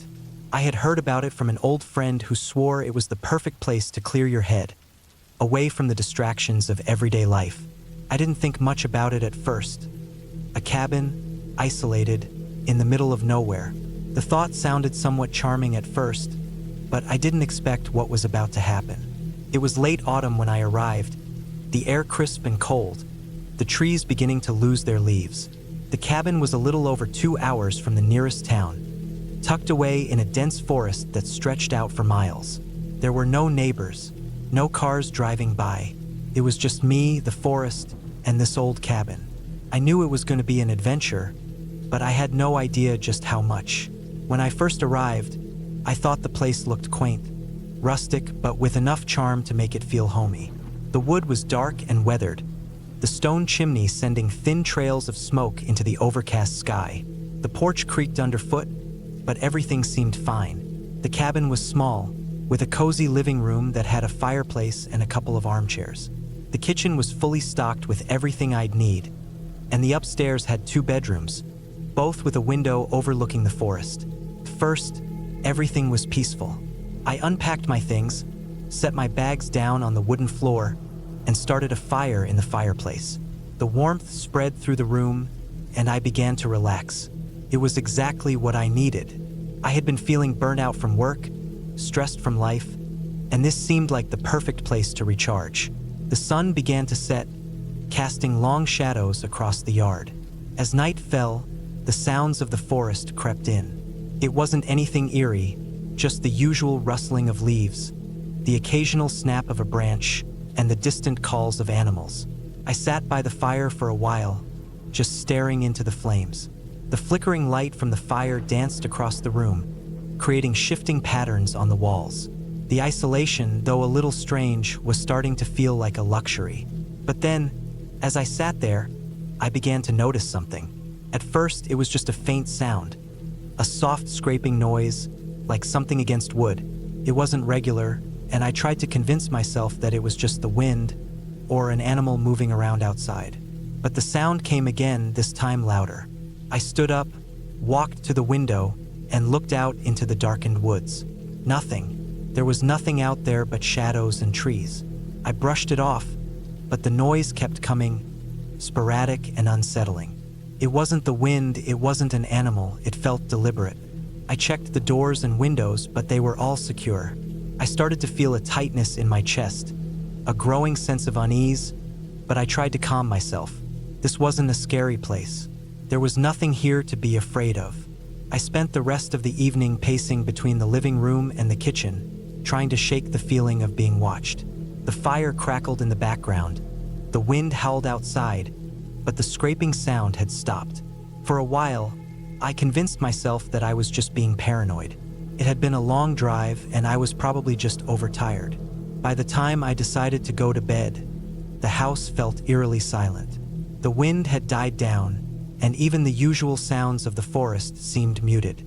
I lay in bed, staring at the ceiling, unable to shake the feeling that something wasn't right. I tried to ignore it, to just fall asleep, but every creak of the cabin made my heart race. I eventually drifted off, but the silence was disturbed in the middle of the night. A loud bang came from downstairs. I shot up in bed, heart pounding. The room was dark, the only light coming from the faint glow of the moon through the window. I grabbed my phone off the nightstand and switched on the flashlight. My hands were shaking as I stood up, creeping toward the stairs. The house was still. There was no sound, no movement. I slowly made my way downstairs, my feet making soft thuds on the old wooden steps. As I reached the bottom, I felt a strange chill in the air. The temperature had dropped, and the fire in the fireplace had long since died out. I flicked on the light switch and glanced around.